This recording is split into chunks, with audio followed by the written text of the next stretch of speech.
recording. Do that thing. now that we're talking about it, you can't fucking do it. I can't do it. You can't put Elliott on the spot. Elliott, do the thing. Do the thing that you do all the time. Do it. Do You're the like thing. one of those do the fucking thing. Those nature programs where they get the animals and they release them out of the cage and they take pictures and they're like, oh, it's majestic and wild. No, you gotta sit there. Yeah, wait for the snow leopard. 3 months. Sitting in a tent. Siberia. Boom, there it is. It's $1 million shot. I think you're $1 million shot. I'll give you $1 million shot.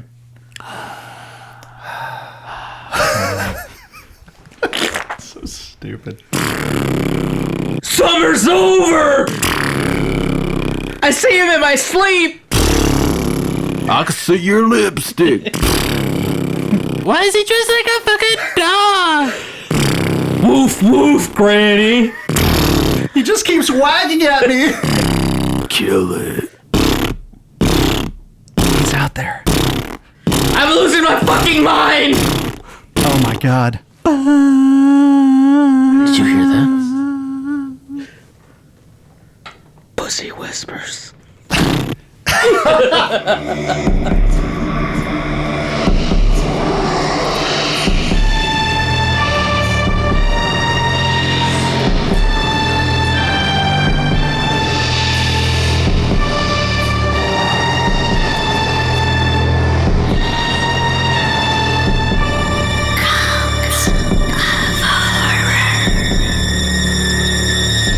Kids don't fall asleep. What's the matter, boy? You never been interrogated before? I have, that's why I'm having anxiety right now. You're gonna need that anxiety to push over the hump of the podcast. God damn it. That's what I use.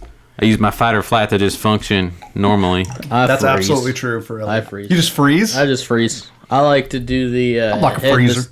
the sand method. Pretend it's not happening. You have two options, flight or fight, and you're just gonna choose nothingness. Nothing.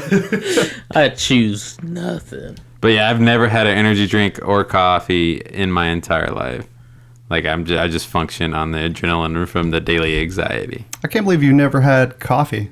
I didn't have coffee for gross. 2 years or any caffeine for 2 years, and my anxiety was worse without caffeine. Really? Well, I think because I need it in the morning, and then after that, I don't have any caffeine. Yeah. When I had night terrors, my therapist was just like, don't have soda at night. That's very true. You drink fucking Sunkist all the time, which I found out does have caffeine. Yeah, that's why it's the best. That's like Barks root beer. Does Barks have caffeine? Yeah, it's why Barks has bite. It's caffeine. Wow. Yeah, that's why Regular it's the root beer doesn't have caffeine? best. No, Barks does though. I could have been drinking it this whole time. Yeah, for no reason. Just for the sugar. I'm Yeah. diabetic, though, so... Oh, never mind. I'm sorry, your body's weak.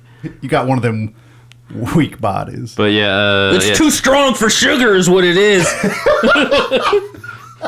So it just doesn't even try. I have irritable insulin.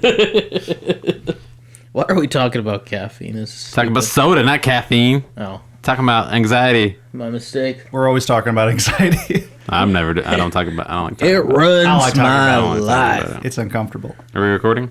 Yeah, we've been recording. Do that let's thing. go.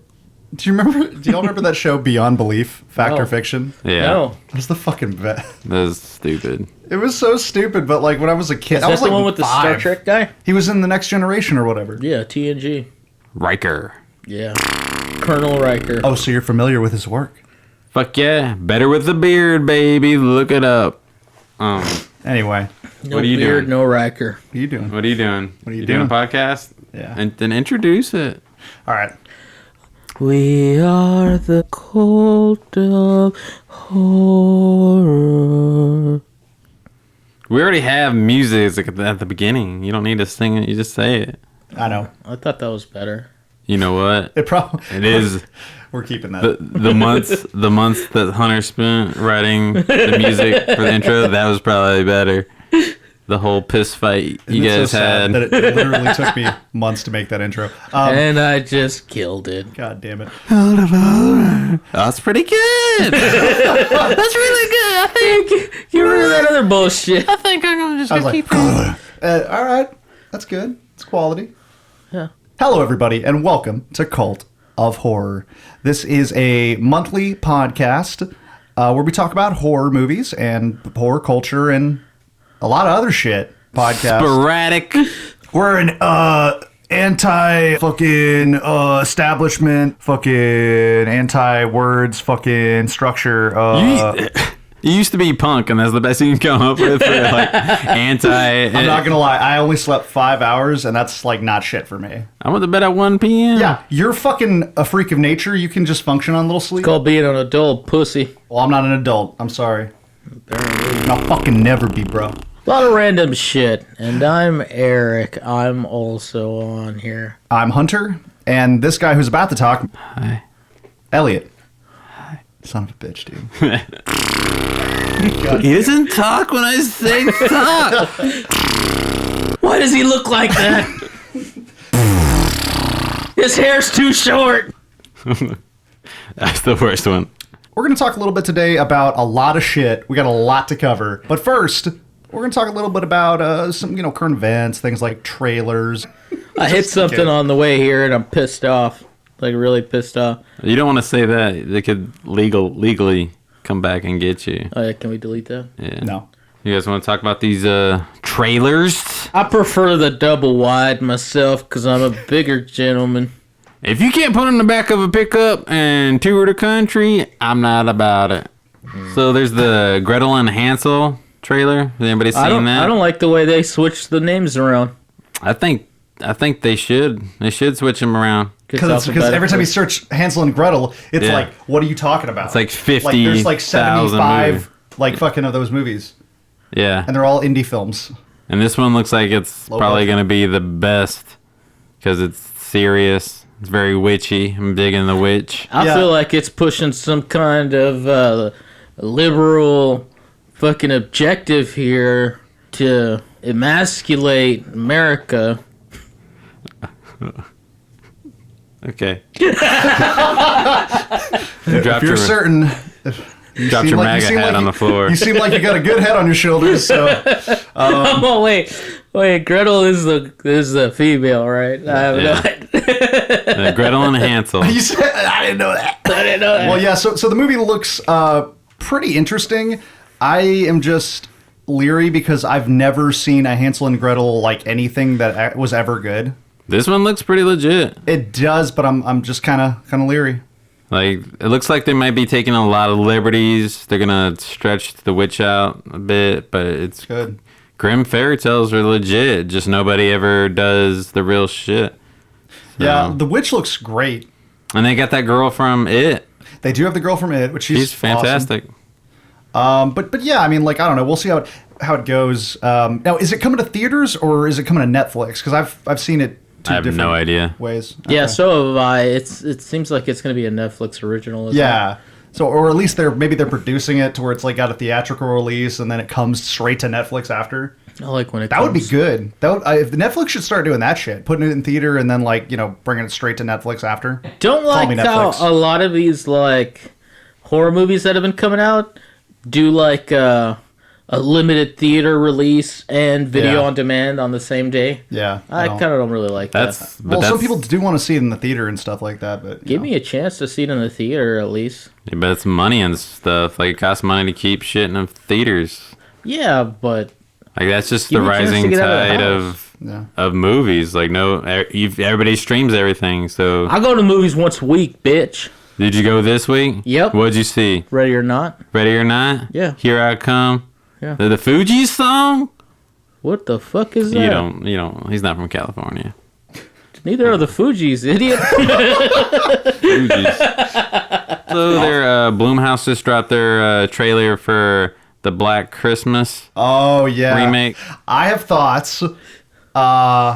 So as far as like the shooting and everything, it looks great. Like, I love the way they're shooting it.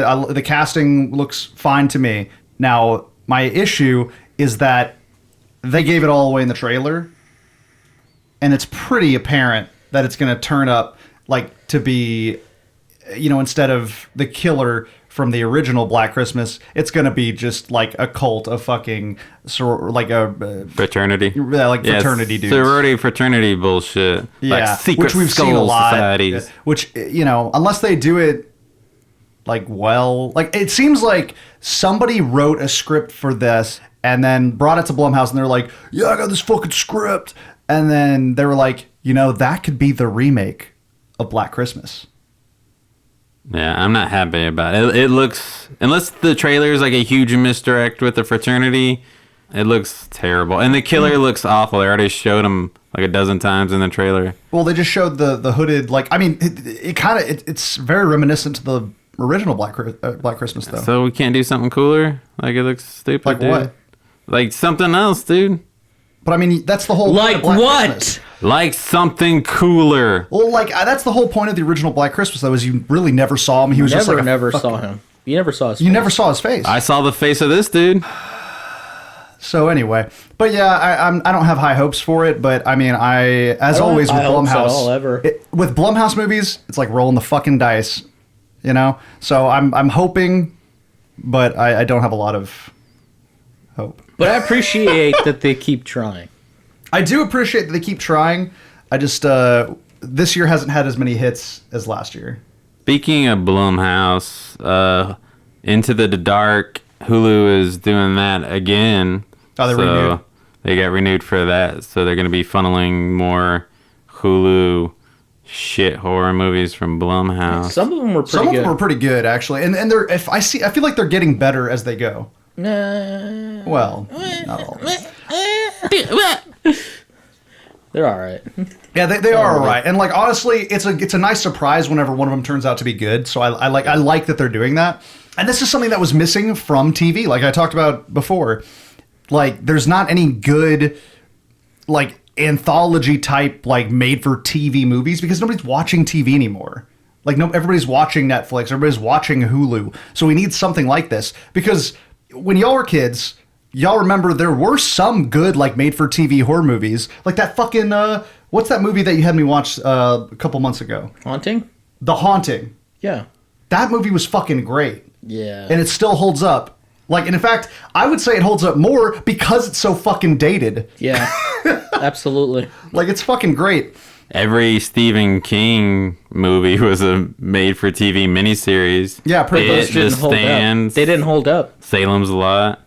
Yeah, didn't really hold up. But honestly, kind of, though. Salem's Lot is, like, kind of... They're all bad.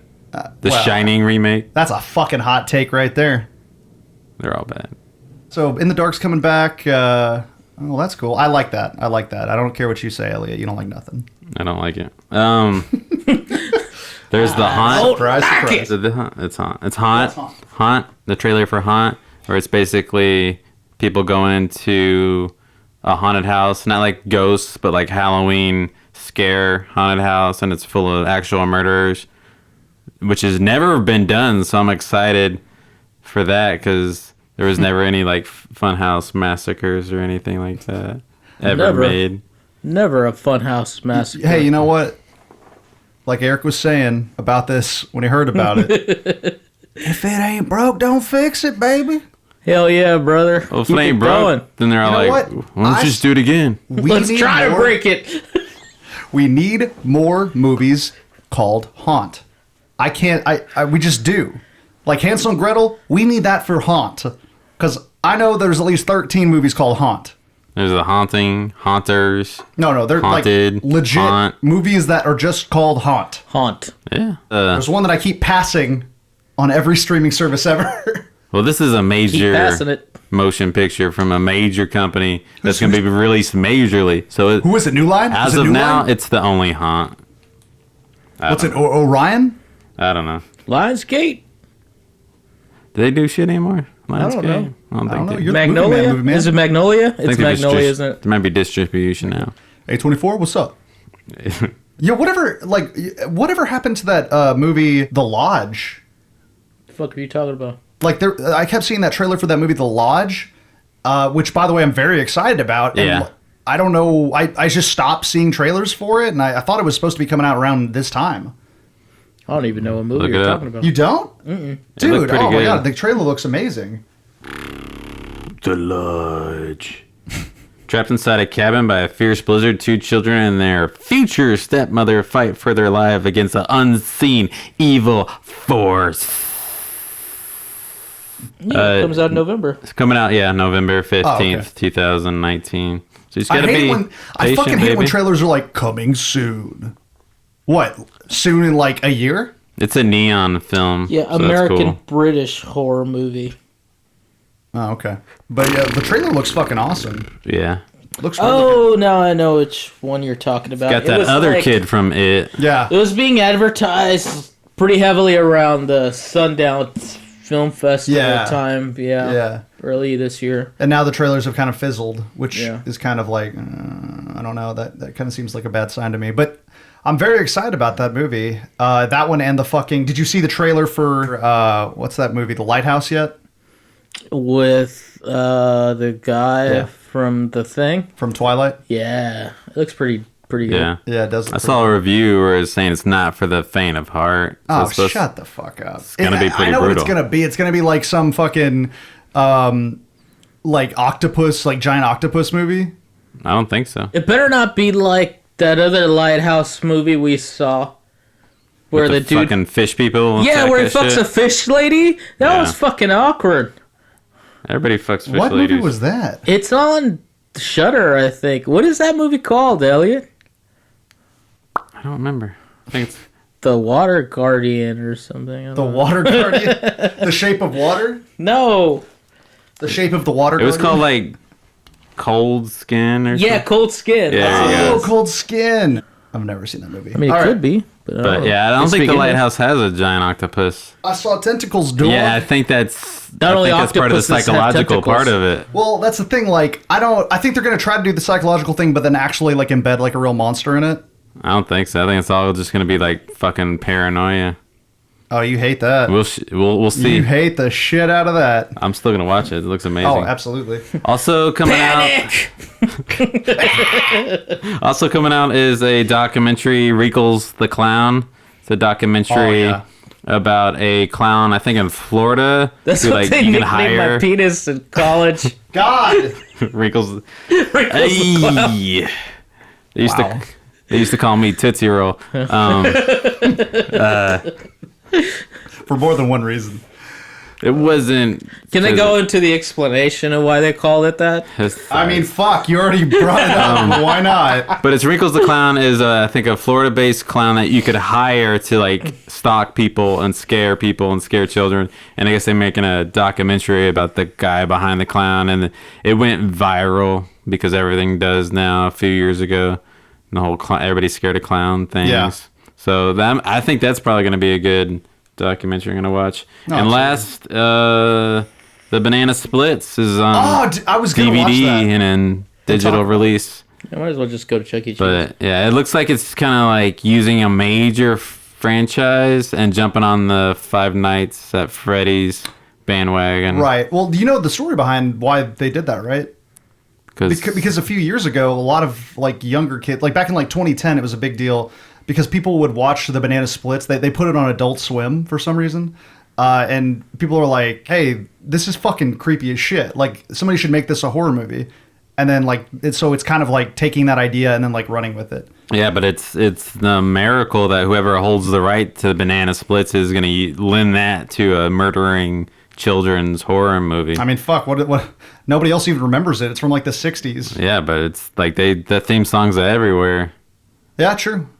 Very true. But yeah, But they did it. I was going to watch it. murder robots of the Banana Splits. So It's pretty cool. yeah, it might be good. It might be like.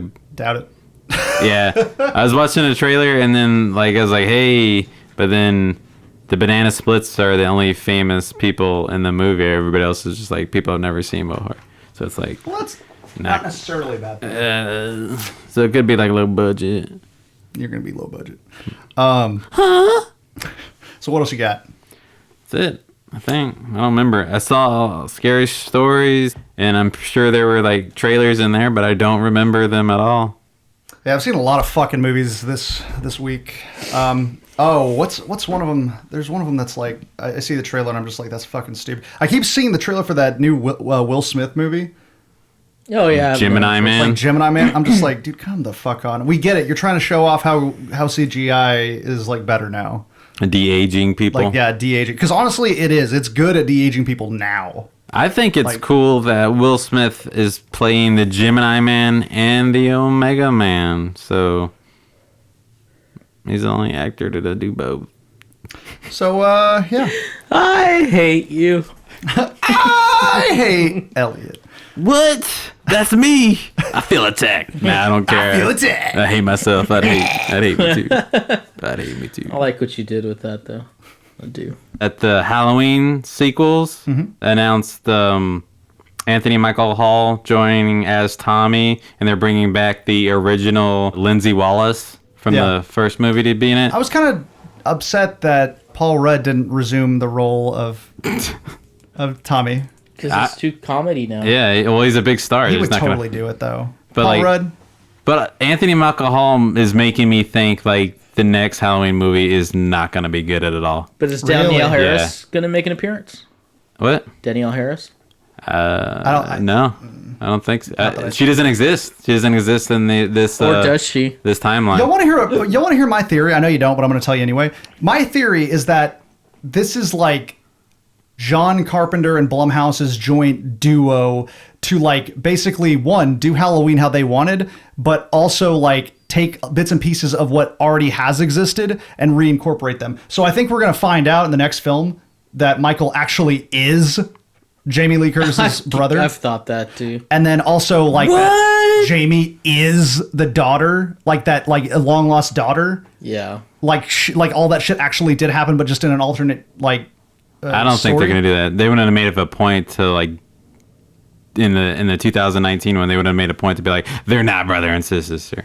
No, they absolutely would have. I don't think that's gonna be a thing because everybody hates it. John Carpenter fucking hates that shit. I like that, and he fucking invented it. Damn. Barely. Because I think the script for Halloween 2 like got out of his hands or whatever, but it's all beside the point. So the new Tool album came out, huh? You leave. What a disappointment. Late 90s Eric is upset. The 90s is very upset by this. Shit. I'm upset that Maynard's not dead. Figured that was going to happen. Heron got the rest of them. Maynard escaped. That son of a bitch lives a clean life. Fucking. Yeah, Maynard. What a waste. Dude, I just fucking hate him. He's such a prick. He's like Kerry King from Slayer. Kind of. Fucking asshole. Yeah. Yeah. Everybody who's famous ever is an asshole. One cool thing though, Maynard blew a kiss at me at a concert. Oh shit. Yeah. No. You know, I didn't take you as a Tool fan. I took you as just 20 years ago. That was 20 years ago. Hey man, people don't forget. How many shirts did you own? All of them. Yep. Lateralis, fucking Stinkfist, fucking Opiate. God damn it. Thunder Toe. That was one, right? Black Hole Song. Who's Cody? I don't know, but he's been dead. Wow. Get out! And if it's a really good trailer, like they'll crank it up at the end of the trailer. And they'll do like the flash of the cool shit. Oh my god! Oh my god! Oh my god! That's when the screen goes black and you just hear the noise in the theater around you. That's called craftsmanship. This fall. Coming soon. Why are we making horror porn? We should be producing horror porn. We should really start producing horror porn. I think there already is. It's called horror. Can I pay for a subscription for that? Is that a thing? Horror porn? Horror porn? Horror porn? Horror porn? I mean, if they're horror porn. Not horror porn, but horror porn? Horror? Man, before this podcast, I had the hardest time like legitimately saying horror. Still do. I still do, baby. This October, I got to go to that horror convention.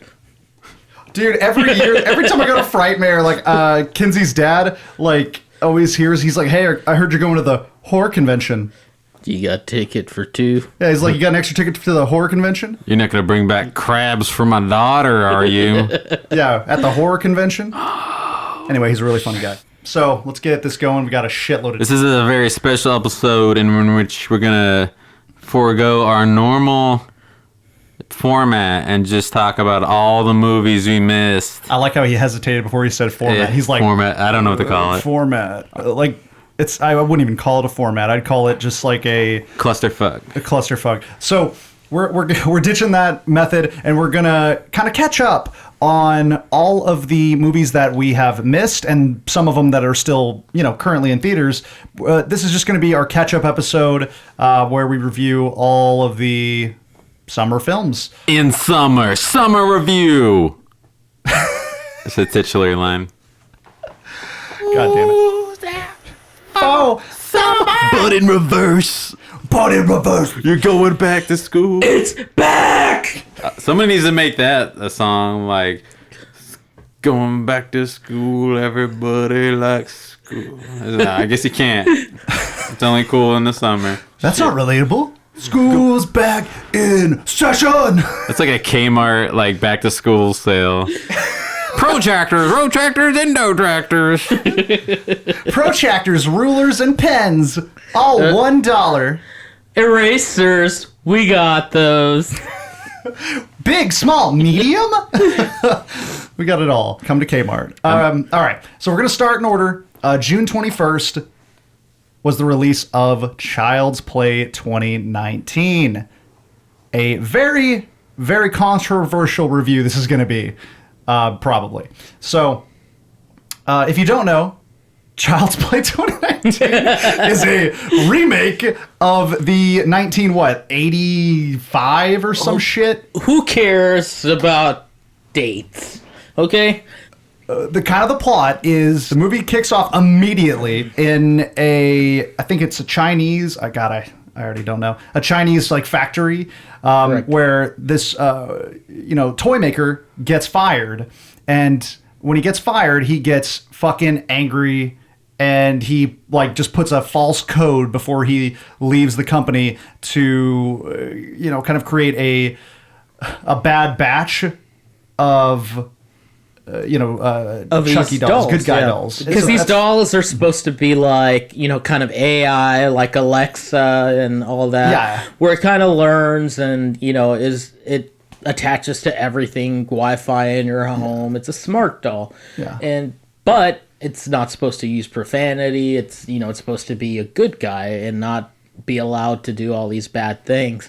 Well, this code just erased that and basically gives it free will. Exactly. And really that's all you need to know for the most part about the movie. Yeah. I mean, I will say this, it's a completely fucking different movie. Yeah. So you should not go into this Child's Play expecting even close to the same movie. The tone is different.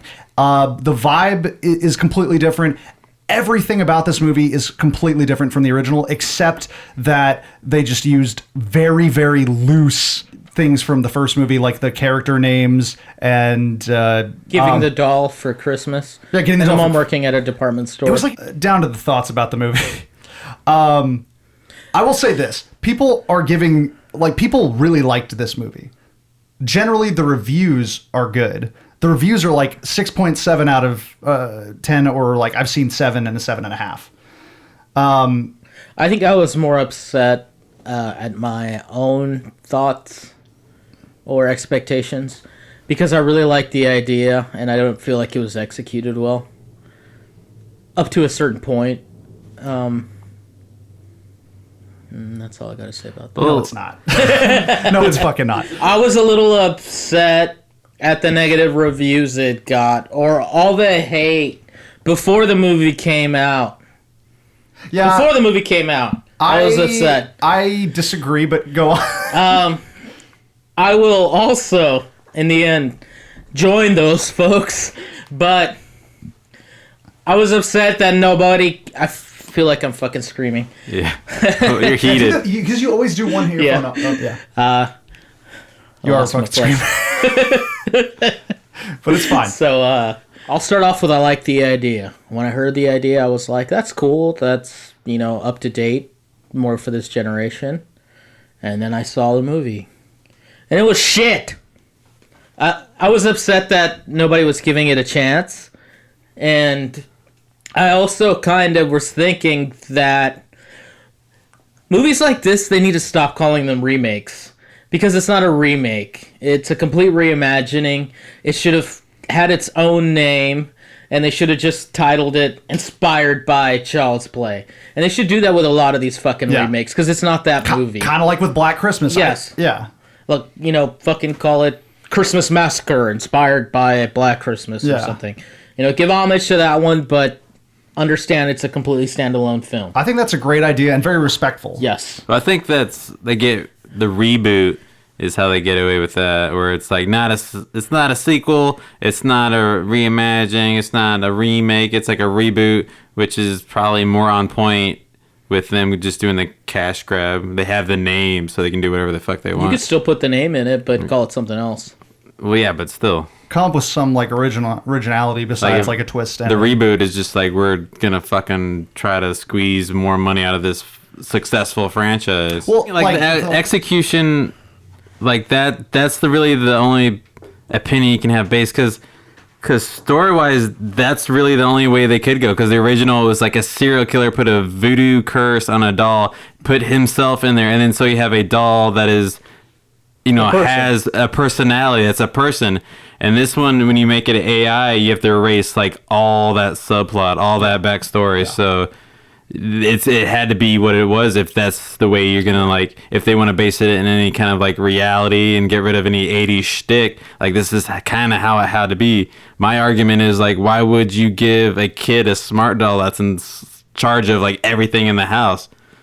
That seems irresponsible. Well, like it's something that, to be honest, like when you see the movie, you're like, okay, that could totally happen, because all it is like it just seems like it's taking place in like a few years from now, where kids have their own like smart doll that does connect with everything, because like it's just cool to have. Like, it has the fail safes in place to where you don't actually have to worry about that shit. Like, you don't have to worry about it going fucking haywire, or you don't worry about it. But then, like, because this one fucking doll has like the glitches and shit, and it fucking just goes awry. Yeah, I mean, the thing I did like about it is that it's like a prediction of something that's probably going to happen, not too far from now. Oh, it could easily happen. It could easily happen. See, the thing is, it's going to happen. It's what I'm saying. It is going to happen. I'm telling you, I saw it in a dream, in a vision. I went on a vision quest. I saw this happen. No, now I'm going into defensive mode on this fucking movie. Yeah, because fuck Elliott. The thing is, I had no expectations with this movie, because I expected nothing from it. Like, the plot to me looked fucking dumb. I don't like robot movies. That's not my shit. So I love robot movies. Not a fan. Robot crocodiles? That's my shit. Robocrop. So anyway, I'm not, I looked at the movie. I was like, whatever, I'm going to go see it, just to see how it goes. I liked it a lot more than Crawl. But I hate you. I liked it a lot more than I thought I would. Like, but I still didn't really like it, because it's not, it just wasn't my shit.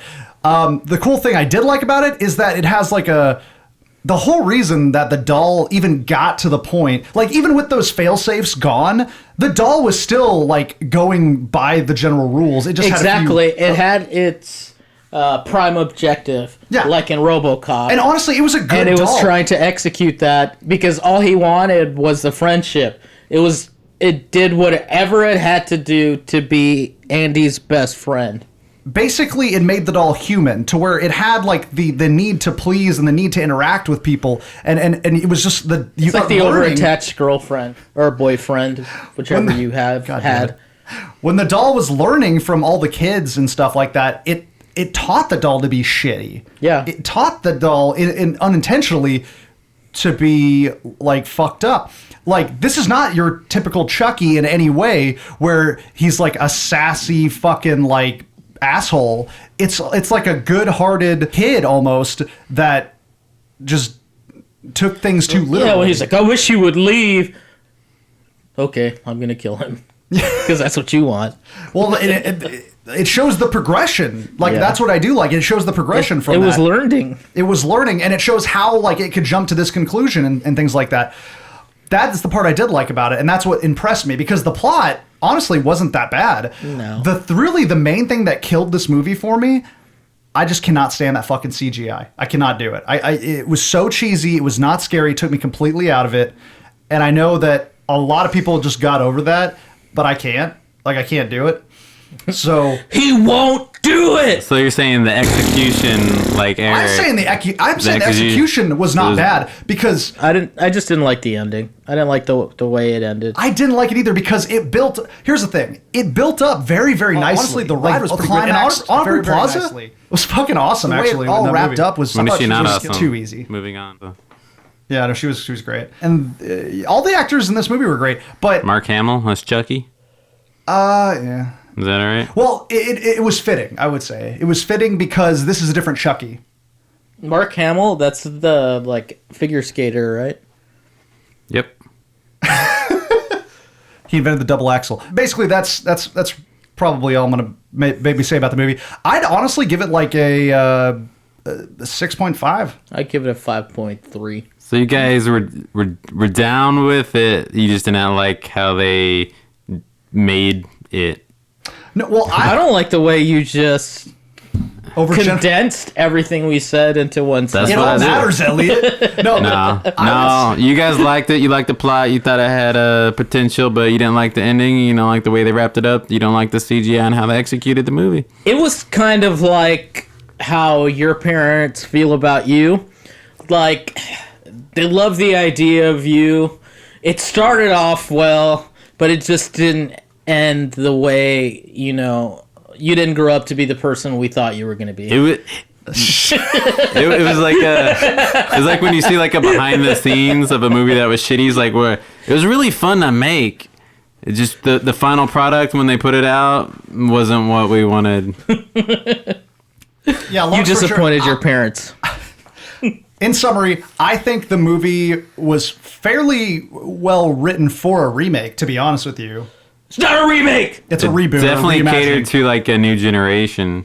Like to a new generation, because people love this fucking movie. Like Pepsi. And I get that, but it wasn't like a slam fucking dunk for me because A, the ending, and B, the fucking CGI, like, and also the tone. Like, this is a perfect example of something that could have been called a completely different movie, and like it would have done very well if it didn't like directly rip into Child's Play. They could have done it so much What's better. weird is there's still Child's Play movie. They're like the newest one was a couple of years ago, and, Yeah. and it's like butting up right against I know. this remake. I know. That's weird. It is fucking weird, and It like, makes me uncomfortable. and honestly, like Don Mancini, he like was talking about that a couple years ago at Frightmare. He was just like, I'm not really too into it, but like whatever. All Child's Play movies, all of them are all garbage. So this movie had a lot to A lot of that big garbage shoes to fill. yeah, and a lot of shit to stand on top of. Elliot, I'm gonna have to see you after class. Fuck Chucky. Next movie, go! Dolls aren't scary! They're not, dude. They're not. Fuck you. Demonic toys, like fucking Chucky, like any Puppet Master, like fuck that. Puppet Master maybe because they'll fuck with like shit and make you trip over your like shoes when they tie them together and then like That's scary. Like set you on- falling, fucking they'll- terrifying. They'll set That's your bed more on fire. inconvenient But I'm than like, scary. it's like 5 minutes. You pick the doll up, you put it in the trash cans, in the movie. The movie. Like, throw it in the fire pit. Like, show me a movie of fucking toys. I forgot to mention it. The fucking kills in Child's Play are almost next level. All right. No, they're pretty fucking good. No, I said Think of the that's not first- what I said. Fuck you. All right, but no, yeah. So anyway, Next all right. movie. What's So next? next movie. What's on the list? Possess sex dolls.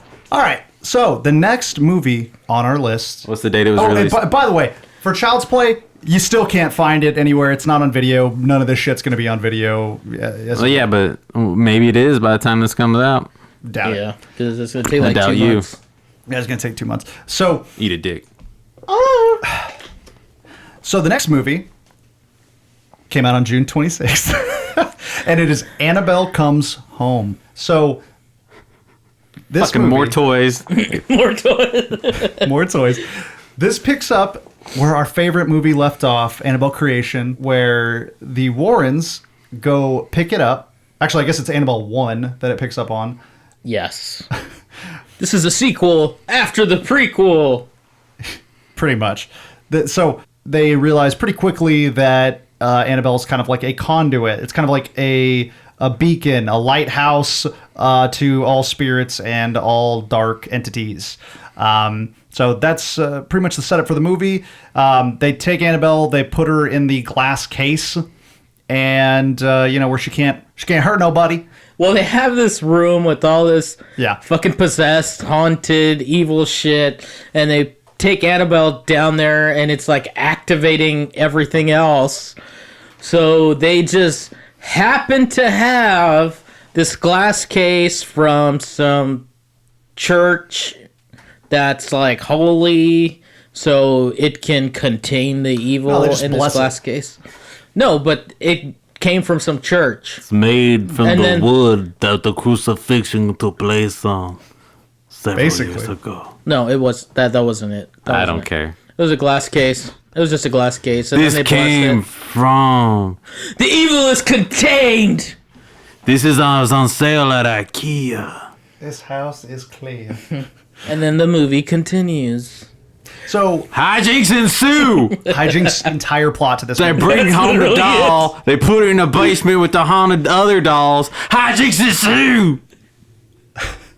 I can't even argue with that because that's like the most accurate description of this That's movie. very accurate. Like, they have a daughter, and the daughter has a teenage babysitter, and the babysitter's best friend is going through her own shit because she accidentally killed her father in a car accident because she didn't know how to drive and killed Was her that what it father. was? I guess. That's what it seemed like. I thought he shot himself. No, I thought he died in a car accident. I'm glad you guys watched the movie. No, he died in a car accident, and she blamed herself because she was driving. Huh. All right. And I could be wrong. I might have made that up, but I'm pretty sure that's what it was. Well, because he had a hole like in the back of his head or some shit. Yeah, because it was a car accident. Doesn't make any sense. Whole- There was a whole gun in thing. the car. Well, anyway, her dad died.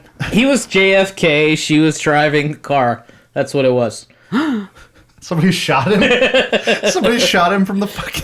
So it was technically Tower? still a car accident. But anyways, she finds out they're the Warrens, and this is when they're like starting to get their fame. So she's like, "Oh, there's creepy shit in the house," and kind of just invites herself over. And she wants to go see the room where they keep all this shit. Like, And that's not even exaggeration. She literally just invites Yeah. her fucking self over. so of course she opens the case, and what happens?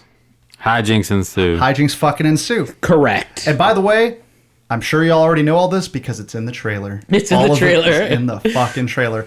Now, from every point after this, like, nothing is in the trailer. Like, No, for the most because part. it starts activating all the shit in their house. Yeah. So there's like, stuff you hadn't heard of that they were involved in, and it's like they have that evil samurai.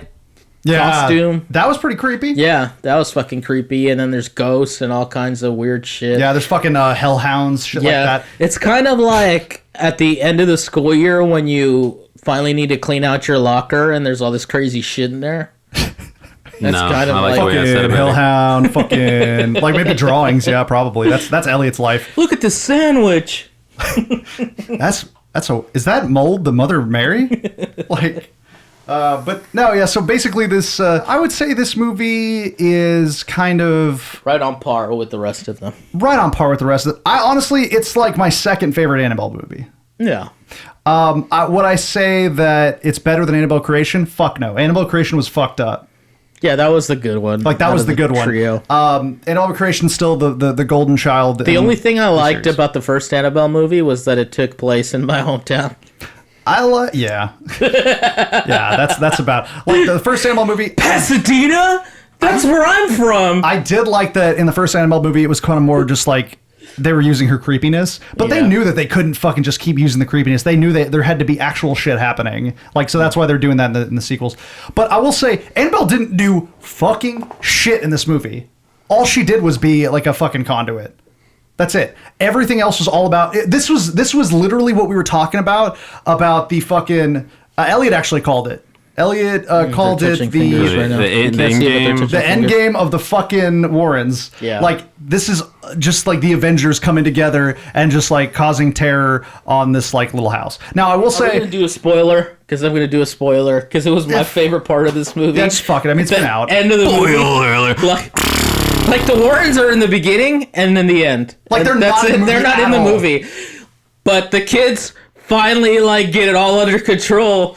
It's kind of And the parents show up. The Warrens show up. Well, we've got a story to tell you.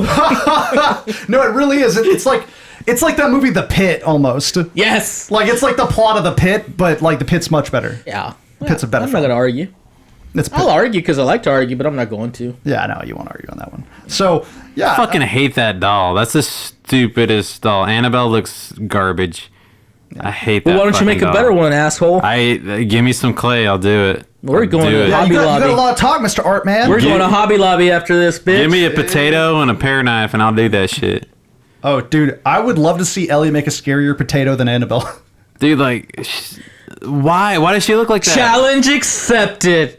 Now we got to put that on our fucking book face. And like space. like real life, Our book space. like the real life Annabelle is a Raggedy Ann doll. You know? Everybody knows and, that. but you can't get the licensing for that.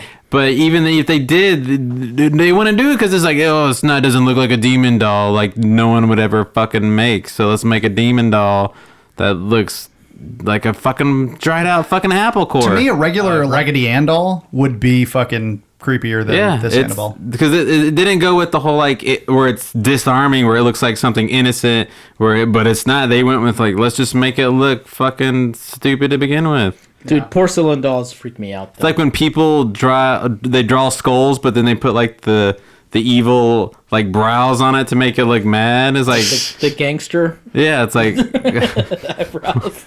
that's Skull's gangster as fuck. check out my skull's got muscle structure underneath the bone, so it's upset. Well, so Eric, what are your thoughts? Why are you pointing at me? It Stop always doing points. that. You do that? I'm talking to my Nobody hands, can dude. see, stupid. What's the matter, boy? You too stupid? Because you do it every goddamn time. Yeah, Okay. because I talk with my hands. I don't know what to do. I don't know what to do with my hands. Just say hello and then stop talking. I give it a 5. It's enjoyable enough to watch through the whole movie, but it wasn't a great movie. Like, if you want to pass the time, like, it's, you know, You could do worse. it's a good date night movie, like at home, I would say. I think so. Yeah. Like, you know, if you're just trying to, you know, snuggle up with your loved one. I don't like human contact, but I get what you're going with. If that. it comes on cable and you don't want to change the channel and you want to see a new movie, watch it. I give Oh, it. yeah. And it's like definitely one of those where you don't have to pay attention. Like, give it just like all a- those other movies. a 38 out of a 466. Yeah, I'd give it a 37 out of 412, yeah. Yeah, No, but I would give it a 5. I would give it a 5 out of 10. 19 all right. out of 50. I give it 2 big toes and 1 pinky. Hell yeah, I did. So these first two are probably about the same reviews that you'd expect. You know, I would say, yeah. Toys aren't these scary. You can probably guess these reviews. And we're moving on to one that has gotten a lot of talk, and I guess it's kind of conflicting now. Like, people are kind of conflicted on it, but for the most part, I see people really, really loving it. Passion of the Christ. Passion of the Christ. Passion of the Christ. He got struck by lightning filming that movie. Really? Yeah. Yeah. The dude that played Jesus got struck by fucking lightning. So if that's not a proof that there's a God, then I don't care what I'm saying. shit. Move on. All right. Damn! Now, Elliot and I are going to talk about... It burns! His face is so fucked up! Everybody looks at me when they say that. Oh, I'm looking at you because I know that's where your head's at, but I was looking at you because you did to make the fucking... Gobble gobble noises. So, July, 13th or some shit. I remember that day. It was A Thursday. a cold day In hell. in hell in Texas. Is So, that where we were? the next movie we're going to talk about is Ari Aster's Midsommar, the follow-up to the hit film Hereditary.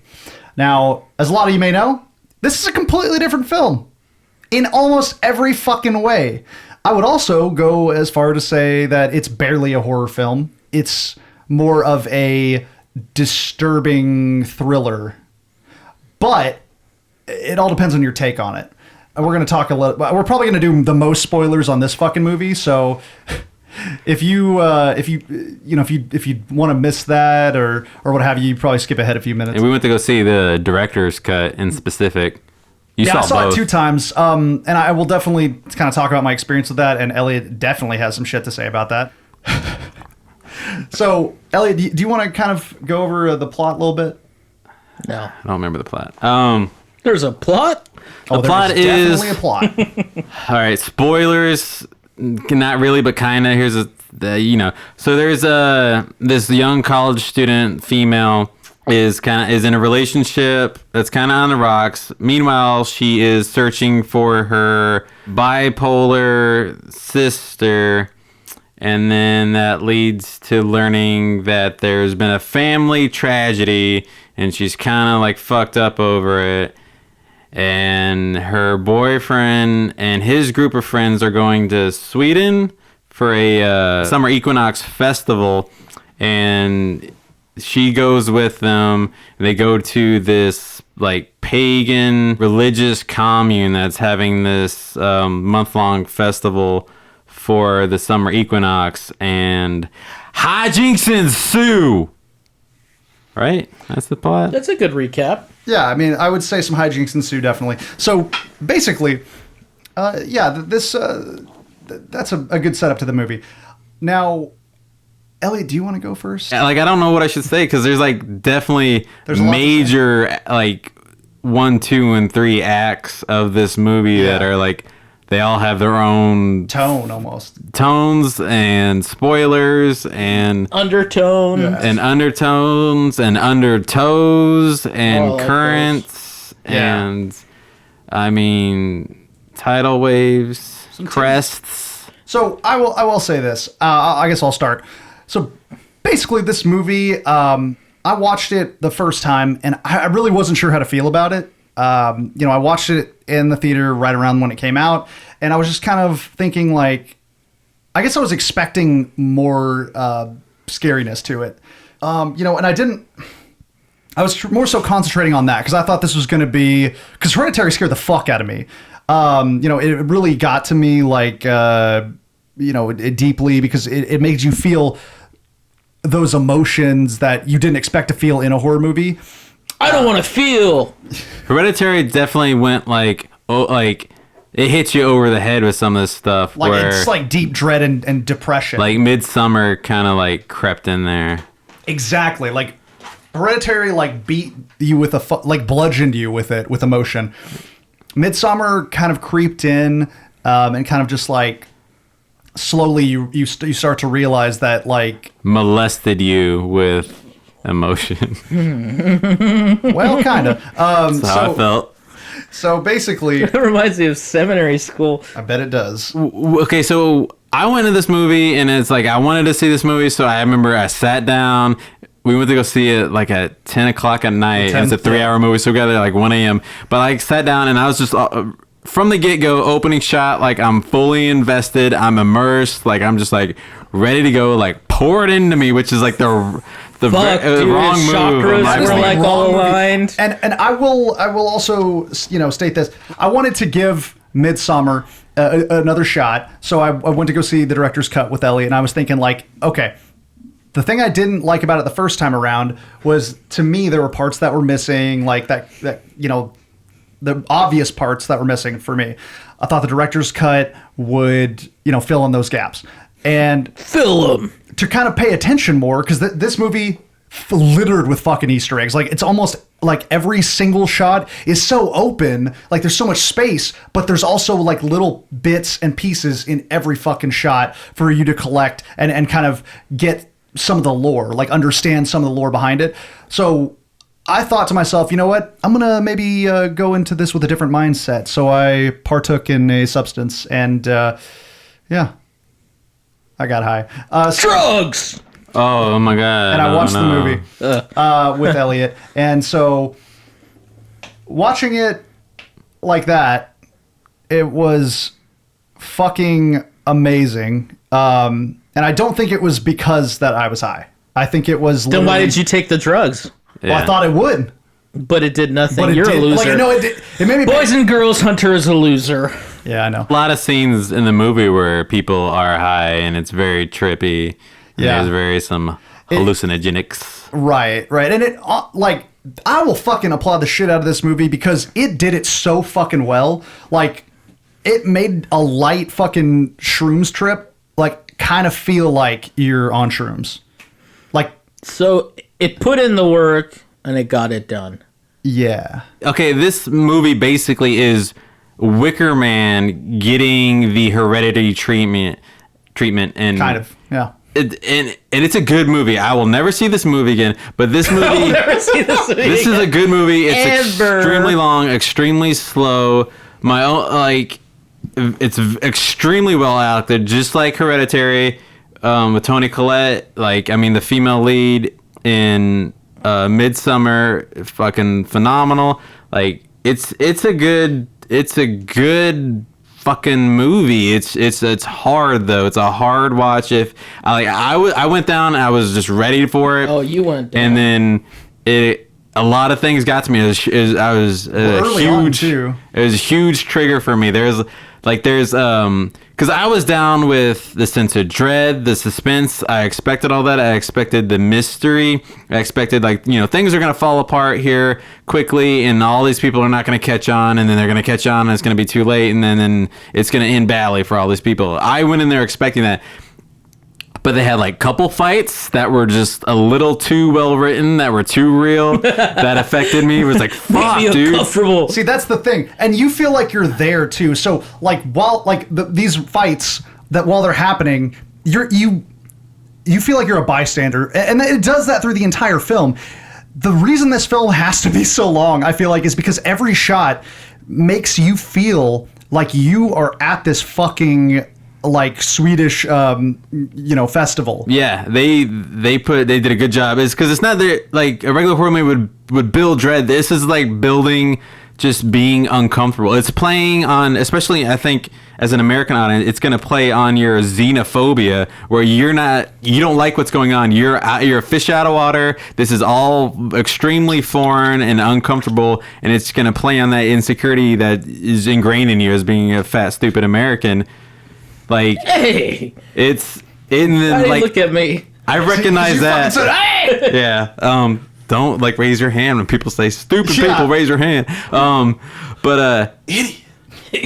even when I recognized like that, like, I recognized it, but it was there were so many other things that were happening. Like the fights were too real. The just some of the situations I did not agree. Like, it got me, like, on a moral level. Like, there's some scenes I'm not going to go into. I don't want to, like, spoil it for other people, but, like, there were some scenes that are, like, I understand it's in the movie. I understand this. I'm not a fucking child. I'm not some kind of, like, religious, like, censorship where I'm like, there can't be, like, I get it, but I was still uncomfortable, and that's the point. And then there's people laughing at it next to me, which makes me kind of enraged, but and then I feel stupid because I'm not that kind of person. So I'm like, just relax, Elliott, relax. Meanwhile, unbeknownst to me, this whole movie has been ramping up my anxiety. And that's just been, like, the undercurrent that I didn't notice until the movie was over. Yeah. And so I'm watching the movie and, like, all this shit's happening. I'm like, fuck. And then I'm getting mad at the characters. It's like, hey, things are falling apart and you're just going with the flow, fella. Like, there's a lot of, like, it got me on a moral level, and then the anxiety crept up, and then Yeah. it was extremely tense, and He's breathing a little hard right now. I know, he's getting he's I got worked up. Like, I get worked up thinking about the movie. It was a great movie, and it's a great movie. Cinematography was on point, like, directed on point, and it was just, but all these things that you're noticing, that's cool. Even as if you're a film snob, you're like, I notice how that guy's in a reflection when he's talking to the people, and he's in a reflection, and they're in the foreground. I understand this, but even after, what you don't notice is, like, this, like, fucking uncomfortable, like, anxiety, and that fucking, when it was over, like, I was shook. Like, I was shook. I can't even. It triggered my anxiety, and just, like, being in the couples fight and being in the situations. Like, I feel so tense right now. dude, honestly, me too. Like, I feel more tense now that you're relaying it, because, like, when Elliott walked out of the theater, I had a big old smile on my face because I was high, and I was like, that was fucking great. And then I looked at Elliott, and he's like got the most anxious smile I've ever seen. Punching children. And he's just like, and like I was just like, so what'd you think? And he was like, fuck that movie. Yeah.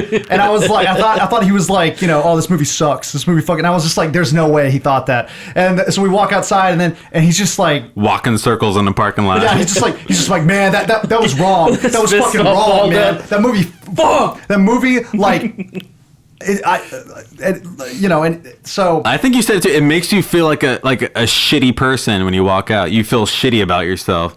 yeah, You like, feel bad about yourself I do.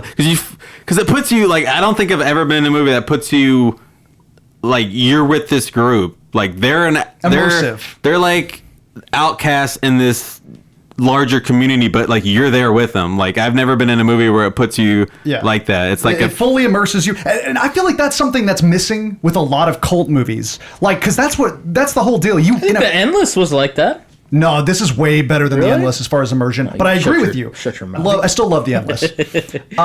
But this movie, fully immerses you. And some people won't like it. I understand that. But like, if you just drop your bullshit, if you drop your like movie ego and like go along with the ride of this movie, like if you really just pay attention to this movie, you will feel like you are there. You will feel like you're in Sweden, and you will feel like you're going through this festival, and you feel like you're living through that. And that puts you more into it. It gets you more invested in it.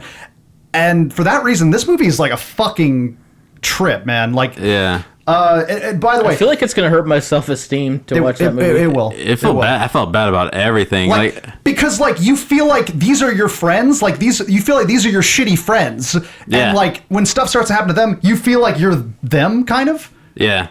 Like I don't know, it makes you reflect on humanity. And the fact that the whole fucking movie's under the blazing hot sun, it's like fucking everything. It's all hypercolor, bright white. Yeah. Like there's no like shady shit going on. It's just Man. like everything's out and open. Like literally, It was a Disney horror movie. Yeah, A fucking Disney horror movie. there's barely any scenes that are like inside. It's all like outside in open fields and shit and like open air. It's like Yeah. you're trapped because they're in the middle of nowhere, so they're like trapped in infinite openness. In the world. Yeah, like, it's definitely not for. I'll say it's definitely not for everybody. Like I said, it's like it's very Wicker Man. It's definitely not for anybody. It's long. It's slow. If you're coming for gore, there's some fucking pretty brutal Jesus fucking Christ. violence. There's some brutal violence. the violence in having there anxiety. is always up front and center, like but if you're looking for a lot of it, like an excessive amount, you're not going to find it for 3 hours worth of a movie. But there's definitely enough there to where if you're a horror fan, it'll kind of like keep you in. But I will say this movie to me is more of a thriller, is more of like a really fucking it's tense. dense thriller. Now this movie also is more like a I think I like read an interview with Ari Aster, and he described it as a like breakup horror fairy tale, which that is like the fucking best way to describe this movie. It's over. It's the entire story like of a breakup, and you feel the emotions along the way, and you also it's kind of like a testament to human nature, which I know is pretty much like a lot of his fucking movies. Like that's his whole theme. It's the worst of human nature. This movie. Yeah, man. Like it's the worst of it's it. fucked. It's real fucked. But man, I have so much I want to talk about on this fucking movie. But just Go for it. Fuck it. Time I'd constraints, said a bro. bunch. Like this movie. Time constraints. Like I could see a lot of people seeing it as a hard watch because it is a hard watch for me. I don't ever want to see it. There's like the religious hypocrisy. There's just like moral stuff, sexual stuff. Like that movie got me. yeah, kind of like, and what really does it is that, man, it's like. In real life, you get those awkward pauses where like people actually like think about shit. Like you think you digest what people are saying in a serious conversation, and you get those pauses where like just like that. Yeah. like we're like I'm in the movie. like so just one of the best ways to describe it for me is like when they're having that fight. Like at the very beginning of the movie, this doesn't spoil shit, but like the boyfriend and the girlfriend are having a fight. She's just like, I just wish you would have told me.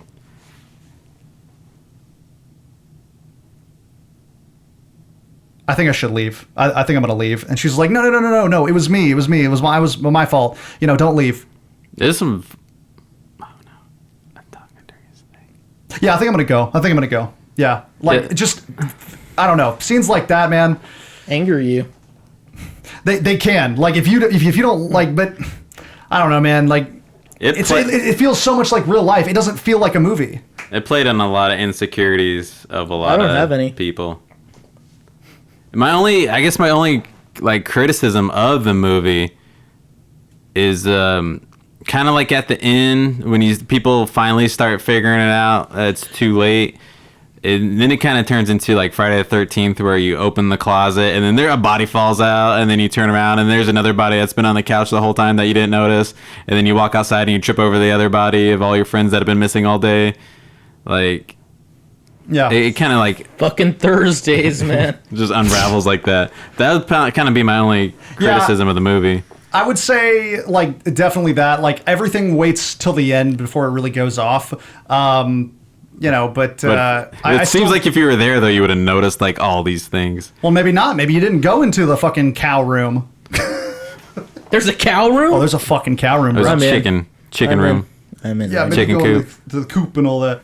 Something I really do like is, and this is probably the last thing I'll say because we've just spent a lot of time on this one. No, I'm enjoying this. I haven't seen it, and I'm enjoying this. And what the best part is, He's like, is now I don't like, gotta see it. Awesome. what the Feel best free. part, the best part about the movie, to me, is we could spoil like all this shit, and it would still be just as effective. Like, Damn. because the whole movie, you have to watch it, you have to experience it. And yeah, and if you, Like, if you I can saw tell it, you about a roller coaster, but you still got to ride it. yeah, well, it's not even really a roller coaster. More so, it's just like that. It's a roller an coaster of experience. emotions. It's it feels like. it's emotional experience. It makes you anxious. It makes you feel like uncomfortable. And if you have like some kind of fear of going to a foreign country and like like being immersed in that culture, like Like Hostel? kind of like Hostel, but way more immersive. Like imagine like you're completely uncomfortable and then weird stuff starts happening. Who can you trust? You know what I'm saying? Like, can you even trust the people that you knew before? Like, Yeah. you just start to it ramps up your anxiety, like even subconsciously. Like if shit starts to happen, nothing is familiar to you. I don't know. It makes you feel that way. And then also something about this movie is that it feels impossibly large. Like you feel like I can't say it enough. You feel like you are at this fucking festival.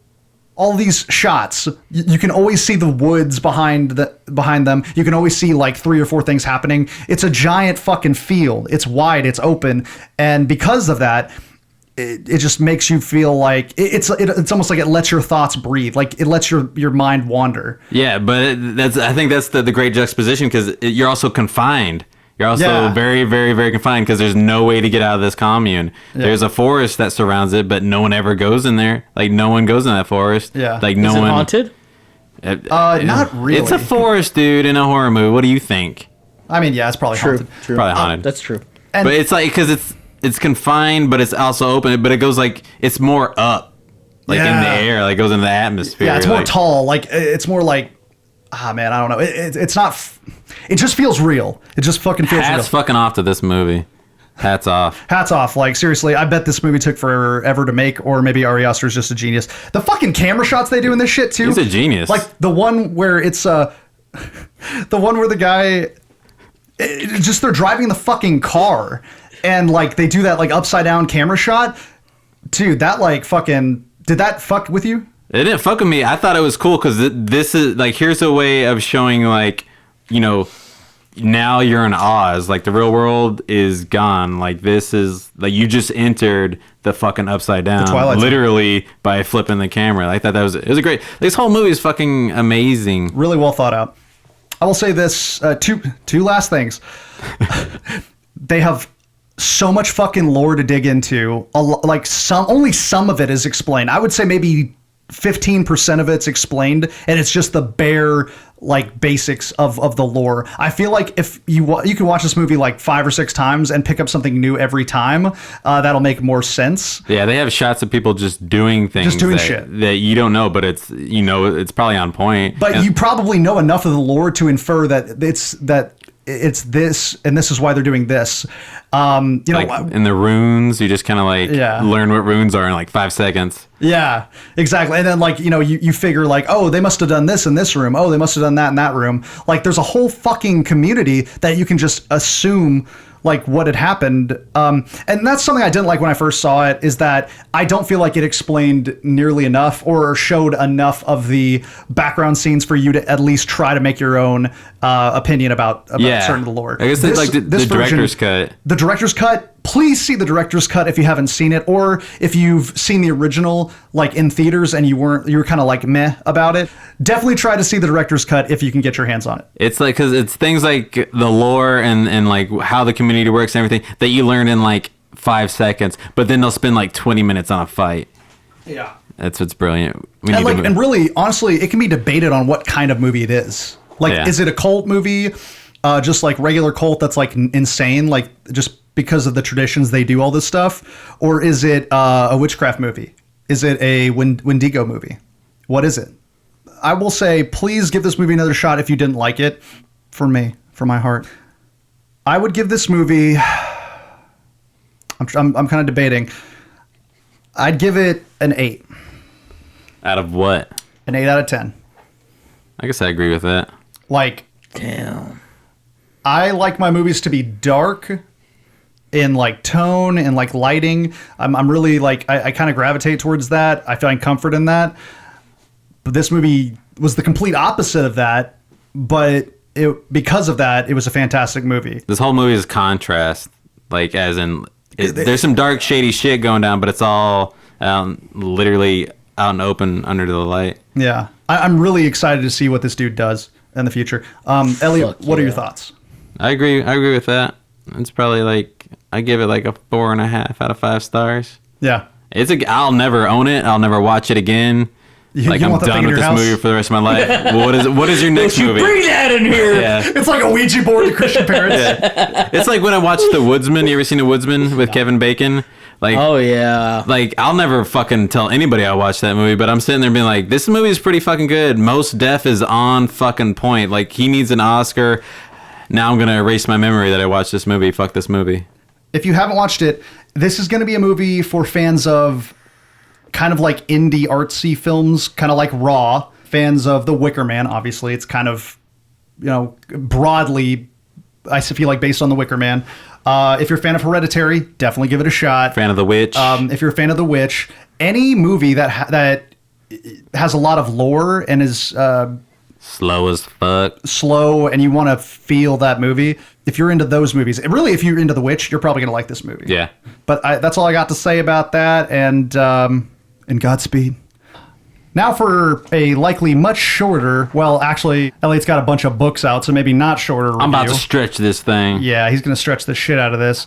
We have a review for Scary Stories to Tell in the Dark. And that's still pretty recent. You should still be able to catch it in theaters. In this book, I'll list several reasons why that movie's a falsity. I need to get the bottom of it. I cannot stop hitting the book. Now, kind of the backstory for the plot. In 1968, which...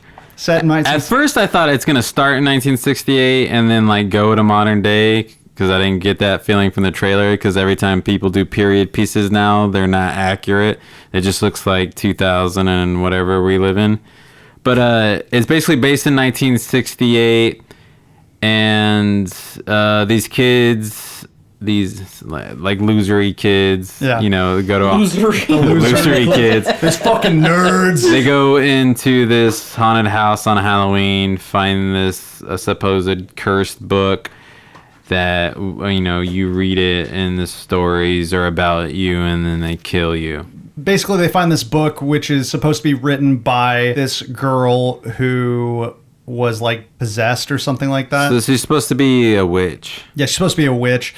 And these are stories that were also told to kids from way back when through the wall of this house, which is kind of creepy in itself. Resulted in children's deaths. Yeah, resulted in children's deaths and all kinds of stuff. And so that's kind of the backstory for this. I know Elliott's got a lot to talk about, so I'm gonna let him talk about it. Nah, I guess not really. I'm just gonna like air my nerd grievances.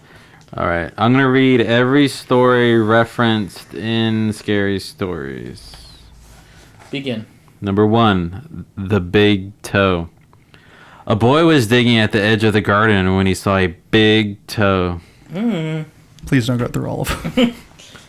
We got like 10 since I've been a fan of Scary Stories. You know, I just showed you a book that I got for my 8th birthday from my godparents. Books. You're Yeah, holding 4 books right now. so like Scary Stories, like this movie isn't so much Scary Stories by the way of Alvin Short's the author. It's Scary Stories via Stephen Gammell, the illustrator. And this book, like there's a documentary out about Scary Stories, which I think we discussed before in a podcast. Still haven't seen. I can't find that. But it's a very controversial. It's a children's book, but it scared the fuck out of all the kids. Yeah. It was banned from a lot of school libraries. It's very controversial just on the artwork alone. And like that's the only thing they really took from the book was the name, and then kind of like made bastard stories of the artwork. And it's kind of I was hoping for, I guess, like an anthology type movie where it just had like different segments and they told the stories. And I don't know, that's what I was expecting. I don't know if that'd be a good movie because it'd be kind of boring if you just like made a movie of the stories. But that's what I was expecting. And I still don't know if that would be a bad idea or not. I kind of think it would be a good idea, especially if they did it in the way of like ghost stories. I know we're gonna bring that up in a future episode, but kind of how it's all tied together and it's all just bits and pieces of a main narrative. Yeah, I would like it better. Yeah, if they did it, if Ghost Stories was Scary Stories, I'd be happy. Yeah. What they did with this was kind of a 1968 Jumanji Final Destination is how this movie is. Kind of. You say that like it's a bad thing. You compare everything to Jumanji, and I'm for it, dude. That's an excellent Jumanji. movie. Jumanji is so relatable. You can use it in almost any context. For the kids listening, we're talking about the Robin Williams Jumanji, not the Rock Jumanji Speak sequel. for yourself, dude. I'm talking about that. Oh, Jumanji. that's the good one. That's the good. They're making a sequel of that. That's Yeah, I can't we wait. should- To the original? No, to the Rock, one. Oh, yeah. the video game one. I know. For some reason, those kids wanted to go and do the exact same thing with the exact same people. People actually love that one. I've never seen it. But It's fucking fun. Ashley loves that one. It's, I love it. It's fun if you like that stuff. if you like fun movies, If you like fun, if you like If you're having into fun, if you like adventure and fun, I which guess. we will talk about adventure and fun. If you like looking at pretty people and fun situations, then yeah, go for it. But this movie is more Final Destination, and it's a whole thing took in place in 1968, which was kind of surprising. Good But- year, by the way. Yeah, Night of the Living Dead was a big part of the first act. yeah, So, honestly, it was. It was? yeah. Nice. They see it at the drive-in movie, but I think it's kind of smart because I think we're gonna see more horror movies that are gonna be period pieces because you get rid of the Google, you get rid of smartphones, cell phones. Like people can't call for help. They have to go and like research something in the library in a montage scene instead of just like type it into Google. And then, so I think we're gonna see a lot of that, and that's probably smart. That lent a lot of credibility, I think, to the movie of it could actually like happening. As far as them actually doing it, like it didn't look as 60s as it could have been. And I think that's for like I agree with that. like the younger generation's not gonna understand. I think a lot. Like when you watch the '70s show and it's like funny and The 70s show. and it's like that's what the '70s look like. It's funny and everybody's laughing at it. But then you make a movie in the '70s, they kind of like tone it down because they don't want people to be like laughing. You got to take it seriously. Like you don't need giant bell bottoms, even though it's, There was serial killers everywhere. everywhere. It's the straight golden up. age of serial killing. And so like those were the good parts of the film, and then like the bad parts were like they didn't touch on any of the stories from Scary Stories. They just took the pictures and made their own thing. Like, it's a hodgepodge. Like, they took the names, and then I'm gonna open the book. God I'm gonna open. Okay, That's why I so let you talk first. He's opening the book. yeah, The book is open. so they had the story of the big toe. Okay, but the I guess like ghost or monster or creature or whatever they took from the haunted house story and they just like put them together because like that's the scarier thing. So like the big toe and the haunted house, they had the Me Do Tai Walker story. Didn't explain anything about that. They took that name, combined it with. You can cut this out later. Combined. Okay, they combined the Mitai Doti Walker, but they used the art from Aaron Kelly's Bones, and the story of it was another story of like, what do you come for? Like, I mean, Harold was like the closest one. The fact that like it was a story about a scarecrow and they used the image of the scarecrow, but like none of that really. I mean, they just took the drawings and did their own thing. I see what you're saying, because throughout the movie, I feel like at the first part, it kept like very close to the originals, like Harold, pretty close. Like I remember reading Harold, and it was pretty much the story. But as the time went on, it got looser and looser until like the actual creatures were like abandoning their own story and then like merging into the main narrative. Like even Harold wasn't that correct. Really? It wasn't. Like Harold was made by these two brothers who were farmers, and then they mistreat him, and then Harold eventually comes alive and like skins them. Fuck. But like, damn, this movie sucks. yeah, it was just they just like I'm gonna blame Guillermo del Toro. I'm gonna blame him. I think he just like saw the artwork and like took it and like they just placed it as need be.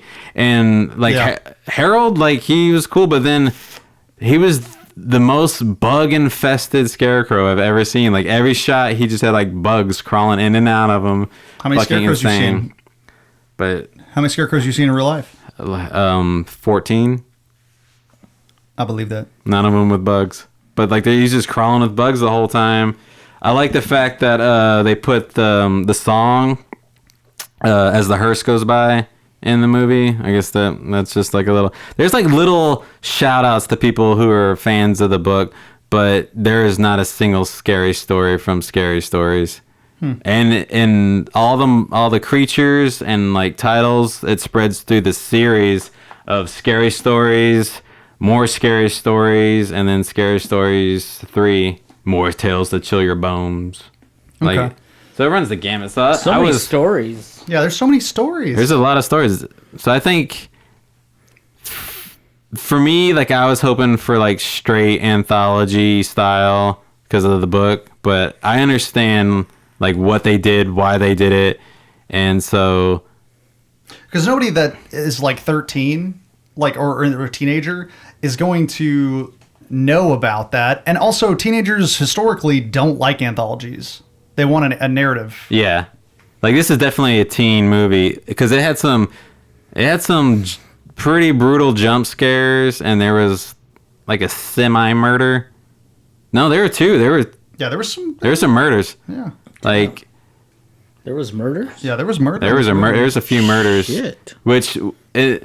Okay, with those murders, there's also a lot of loose ends that were never tied up. Like at the end of the movie, they like just wrapped it up and ignore like all these fucking loose ends. Like what? Like spoiler alert. I guess there's a lot of like racism in this movie because it's the 60s. Yeah. He's and, using like, his hands. What did they not tie that?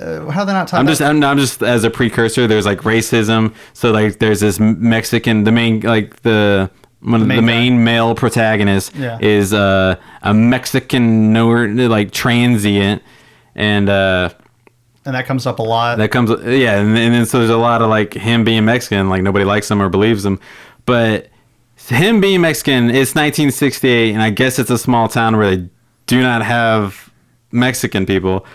Did you see any others besides him? No. But so the spoiler, the sheriff or whatever is murdered by one of the creatures, and then the Mexican escapes with Ramon. I'm gonna keep saying Mexican. It's terrible. But Ramon escapes in his fucking cop car, wrecks it, and then bails trying to escape the same creature. And then so when all this is said and done, you don't think they're gonna be like, oh, you were locked up in jail. The sheriff's dead. You escaped in his car and wrecked it and bailed, and that like fucking charge him for that murder. Hey, it's a kids movie.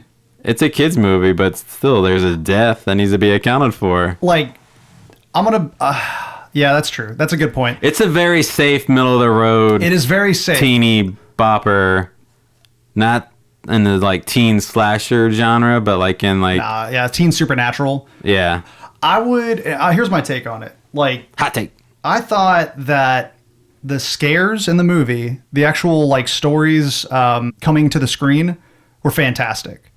Like I thought Harold was great. I thought the spider face was great. You know, the spider face. Spider face, whatever it was called. The big lady from the dream. God, dude, that was fucking. Like that was cool. Like and that like, wasn't a jump scare. The thing is, you keep going back to the jump scares, but there were jump scares, but they were accompanied by actual. No, I'm saying moments. like all the scares worked. The jump scares were good. The jump scares were what made me think like I can't bring my kid to this movie. Yeah. Like everything was safe other than like this jump scare, nightmare fuel, and then there's a murder. Yeah. Like this movie will probably fuel like teenagers' nightmares, kind of like the books did, which is nice. Like, I see that happening. Like, if you're a fan of the books, don't go expecting anything from the book other than a couple of drawings brought to life, which is cool in itself, because that's what, we always wanted. Because the art, like Stephen Gammell's artwork, kind of precedes the stories anyways, and it has been emulated for the last 30, 40 years. Yeah.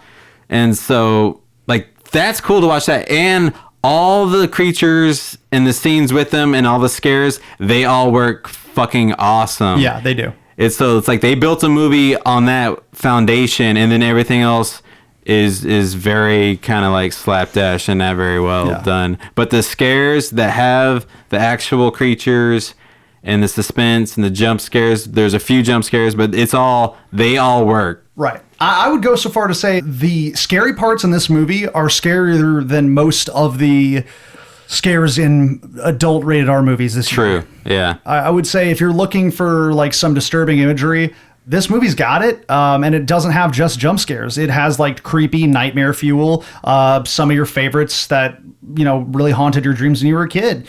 Now, there's obviously problems with this movie because we're fucking adults, and this movie truly was not made for us, even though it kind of should have been in a way. It's very in the Twilight fantasy thing where like they don't have to have they don't have to wrap out loose ends and have reality checks when you can just put a happy ending on a fairy tale. It's very much a fairy tale. It is very much like a dark fairy tale. And it kind of feels like Disney's scary stories to tell in the dark in a way. Yeah. Like the main narrative, very PG. Like, to be honest, besides the racism and everything, besides the fucking, really fucked up imagery and really scary moments, the main narrative, the main dialogue is very fucking PG. Yeah, this is like not even 13. Your edgier Goosebumps. Yeah, this is way scary Goosebumps. So I would say that if you were disappointed by Goosebumps, like the way they took it, this is going to be better, but it's still like not a great. It's hard to fully enjoy the film, I will say, because it is a very kiddie narrative, and even the ending and like the main like arc. I guess I don't want to spoil any parts of it, but the ending, to me, it's stupid. It kind of just fizzled, and it kind of was like a lead up to where everything before the ending was the fucked up part that built anxiety, and then when you got to the ending, it wasn't that scary compared to everything else. It kind of felt rushed too. It would like go into one fucked up scene, and then they would like have to rush, and everything felt like a big race. Like you also didn't get time to even give a shit about the characters, honestly. Yeah. Like, which is fine in a kid's movie, I guess, because like kids are going to connect anyway. Yeah, as long as they're pretty. Yeah, as long as they're pretty. Not a lot of these kids are pretty. Not all these kids are pretty. These are some kind of like just average looking kids. But So it makes it. How you're grading kids' look. yeah, these are some pretty average looking kids. That's If how I you had to know rate it's these 1968. These kids would be the 6.5 out of kids. No pretty kids. How are you looking at kids? I'm looking at them like they all ugly. I'm very critical about my kids, man. If I had to rate that This baby, that got baby's a dark. 2.5 out of 10, baby. I did like the fact that they went to Penhurst Hospital. Yeah. That's a cool shout out for, I guess, the adults who'd be like, I seen that on Ghost Hunters. I've seen all the fucking that. But yeah, it was, That's a place. it lacked stories. Scary Story lacked the stories, which hurt me personally, because I love the fucking stories. I'm not, Rex Focus. you know, this is a movie for the kids that flip through and look at the pictures and don't read the stories. So Yeah, or if you don't remember, like me, if you don't remember the fucking stories, me. if you don't remember the fucking stories very well, apparently, but you remember like the imagery that haunts you because, you know, that's a scary part, you might enjoy it. So, you know, kids will probably fucking love this movie. Right now it's got like a 6.5. And yeah, I mean, I don't know. I would say that's probably accurate. yeah, it's probably accurate. I will say this: if you're looking for just something to like turn on and watch at home, like whenever this comes out on video, I would say give it a shot. There's honestly some scary fucking parts. This scared me more than most of the movies that came out this year and maybe even last year. I'd say just watch it, like even the hardcore, like horror kids, Yeah, like just the watch it. fans, like watch it just for the, like don't expect it to be a good movie, don't expect it to make sense, but just watch it for the scenes, the scare scenes. Listen, we all know not to expect like a good story in a horror movie. We all know not to expect things to make sense, all right? With that being said, I'd probably give this movie probably 6.5. Like, but Guillermo del Toro's got to keep putting his name to things. He's got to stop doing that. Oh, no, he wrote a lot of it. Like I think he wrote the main story arc. Like, and he did bad. Yeah, it's bad. He did it bad. Like like I can't describe to y'all like how much potential this entire movie could have had. It really could. Honestly, this movie could have been a 9 with a lot of work. If you aren't familiar with the books, that's I guess a plus of the movie. They're re-releasing all these books with like new covers, so the kids that see this in a theater or even hear it in the zeitgeist are gonna go check those books out again. So you're starting like a whole new cycle with whole new readers. Yeah. But if you like the books, go watch this. If you've never read the books, you'll go see it for the scary scenes. Yeah. And if you got like a fucking 10-year-old, fucking watch it with them. Yeah, if you want your 10-year-old to like really see some fucked up shit, like this is probably the movie. If my kid was older, I would have taken her, but she's 6. So. This is probably the movie that will sell a lot of like kids that aren't into horror on horror. Maybe. Yeah, and sell those fucking books. Those books are going to be scary. Like, the stories in those books are going to be the basis for a lot of movies, a lot of horror movies out there anyway, because there's half of it's urban legends, and the half of it is just, like, fucked up shit. Yeah. But what would you rate it? Probably like 5. Like the scares work, but nothing else does. You can't make a movie based on these scary scenes unless it's like an 80s slasher and you're working with like $300. That's the only reason like that would work. It's like, oh, we arrive at the camp, kill, sex scene, kill, sex scene, reveal the killer, who it is, it's Billy, and end. Like, that's the only reason, that's the only movie that you can like base on just like scares and kills. This one, they needed a narrative and then place to make sense. Yeah, I gotcha. I agree with that. But my thing is, like, I'll still give it a 6.5 because I am very impressed that they were actually able to make it scary still, even though the movie was trash. Yeah, I'm still looking forward to the documentary. Hopefully Yeah, me too. that's better. Yeah. But once again, movie was made Isn't for it us. already out? Isn't Yeah, there a documentary? documentary's out. It's on demand. And Yeah, if things anybody like that. knows... Oh, you know, it's on I demand? thought it was on Prime. You probably. It's on Prime? I don't know if it's Prime, Thought but you so. might. I know there was one, but I don't think that was the... the Pet Cemetery one is No, on there. there's a Scary Stories one that I flipped through, but I don't think it's the right one. I think it's another one. It's available for digital download. Okay. At a lot of places, but I don't do that. I'm gonna see it. Yeah, I'm gonna you see don't like this doc- technology. Yeah, I'd like to see it in a theater or for free. That's it. Yeah, I would say you don't have to see this one in the theater, although the experiences are really better. All right, that's all we're going to say about that. Now we're going to move on to our final movie.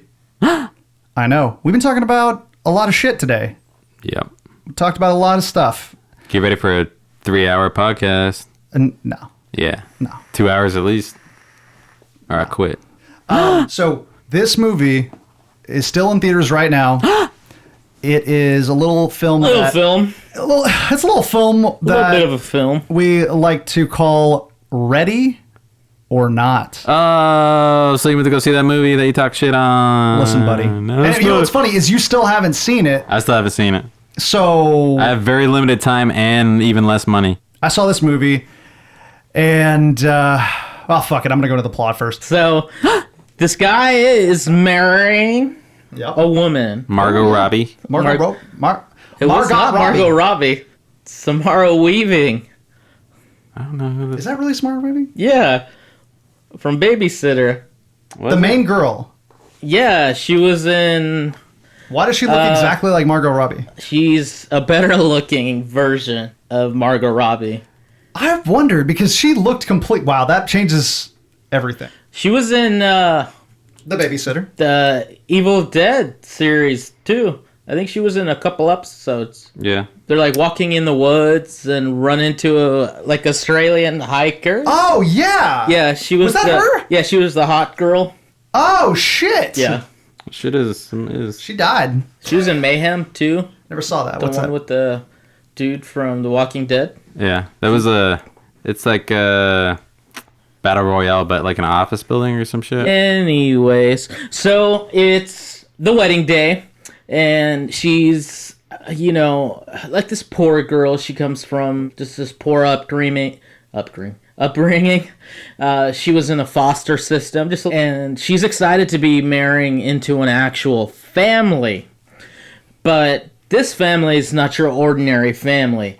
They're an extremely wealthy family who got their wealth by making and selling board games. They're basically Hasbro. Yeah, they're basically Hasbro or Parker Brothers. I'm gonna say Parker Brothers. Yeah, they're like Parker Brothers. They're Parker Brothers. Thank you. So, so she's nervous because she thinks everybody hates her, that she's after their money or whatever. And there's some turmoil between him and the family. He doesn't want to be part of the family, but it's his wedding day, and they're rich, and they're throwing the wedding. Yeah. So the wedding happens, and then they're having this dinner afterwards where it's revealed that when there's a new member of the family, because their family, you know, got their wealth from games, Yeah. they put a bunch of different cards in a little stack, and the new person has to pick a card, and whatever that game is, they play. Well, as you've seen in the trailer, one of the games is hide and seek. And hide and seek is the only one that's actually deadly. Yeah. All the other members of the family, or like the in-laws, are like, oh, we played Old Maid and we had to play this shit and all this crap. What the fuck is Old Yeah, Maid? what the fuck is Old Maid? And of course, she draws hide and seek. Yeah. So they start giving you a little backstory about how their riches started on basically a pact with this guy, and they need to have a ritual, and the wedding night is supposed to be a ritual when they pull the hide and seek card, and they have to kill her before dawn. Yeah. So she pulls the card. Because pulling the card, like in general, is like a game of chance in Yeah, itself. yeah. So, like, this is the first time someone pulled a hide and seek No, card? it's not the first time. It's not the first time. They show at the beginning of the movie somebody else having pulled a card and getting killed. And kind of what happens with that. And this is like 30 years later. And now she pulls a card. And certain members of the family were hoping she would pull the card because they're crazy rich folk. And Yeah. she pulls the card. Hijinks ensue. Hijinks ensue. Now, first off, with that explanation, good job. Thanks. That was pretty good. Just right from what Eric said. One thing I don't like about this film that it almost becomes trivial, but I will say that when you're first watching the movie, you're going to think, that's fucking stupid. The setup is too easy. It's way too easy. Let's pretend there's a 52 card deck. and she draws like the one hide and seek card. How fucking convenient. Well, that's why the stories we're worth telling. That's like Jackie Chan, the whole movie, he's doing shit and then he's got to jump a building. Well, what if this in real life in the story he didn't make the jump and then the movie just ends 30 minutes in? No, but here's the thing. It's like every single movie. It's convenient. That's why it's telling the story. So here's another gripe I have about this movie. Gripe. So Not everybody pulls the card, obviously. But if they do, they have to perform the ritual. Right, and that's fine. That's fine and dandy and everything. The movie opens with a lot of talk between the groom and his family about like, what you have to do if this happens, right? Like kind of foreshadowing, but too much. Like, I feel like it's like, he's just like, it's not going to happen. Like, it's irrelevant. It's a moot point. It's not going to happen. And then it happens. And then it's just like, oh, fuck. Because that's what it would be. Because like if 30 years it did happen, that would affect the family for the rest of everybody's lives. Telling the beginning a little bit of a spoiler? I mean, kind of, but like... Is the fact that the game's rigged because they don't like her? No. No, it's that's so not even... The whole reason... That's what I would figure. The whole reason why there's turmoil between the guy and the family is that in the beginning it starts off with him being a little kid and someone drew the card and he has to be part of it. That's not even a spoiler. That's like the first scene. Yeah. So he doesn't want to be in this family. Ever since then, he did not like the family, and as an adult, he separated from the family, and now he's back with the family, and just for the wedding. Just for the wedding, but he has that thought in his head, like, we have to do this shit over again if she draws the card. Yeah, I assume that much already. Okay. That's why in my opinion, they keep going to him, like, because the family wants him to come back. Right. They hated that he left, so they're just like, it might happen. Are you okay? Like, you know what we got to do. And if the family doesn't complete the ritual, bad shit happens to the family. Yeah, bad shit. Well, actually, that's in the first, like... So it's in the trailer. Everything for the whole thing. Everything we just mentioned, first 5 minutes. Yeah, that's how fast this also in fucking the trailer. movie is. Is it? Yeah, all that's in the trailer. That's all that's in the trailers. Because you're kind of like, the whole thing that they don't have in the trailers is, why are they doing this? Well, they think that something bad's going to happen to the family. Yeah, it's not so much that they're sadistic, it's like they have to do it. Yeah, which is kind of a twist, because looking at the trailer, you can't assume that. I assumed it. Well, good. Good. So something bad can happen to them. So basically, that's the kind of the setup for the movie. This movie moves fast as fuck. Like ever since the beginning credits, everything's like a fucking race. But I like that. That's to the movie's credit. Because it was like, we're getting this going. The game started. Let's fucking roll. Like the whole movie being called Ready or Not, like it really did help ramp up like your anxiety, like your adrenaline, because it almost seems like a race at the same time. Like everything just fucking happens, and like it all happens very quickly. Kind of like the Belko experiment, because the Belko experiment, the pacing was kind of like that too. Yeah. It's kind of like, okay, it's almost like, okay, you get it. This is kind of like the archetypal type of story. Ready, go. That's what the movie's like. So, which kind of helps the movie become a better movie, to be honest. It is, in my opinion, it was a very good movie. Dark comedy. Is it along the same lines as The Babysitter? I never saw as in tone? I fucking love The Babysitter. I would say close to it. Not so cheesy. Not so cheesy. It was but I fucking love The Babysitter. It's in the same flavor palette. It's dark comedy. Yeah. Adam Brody is fucking genius.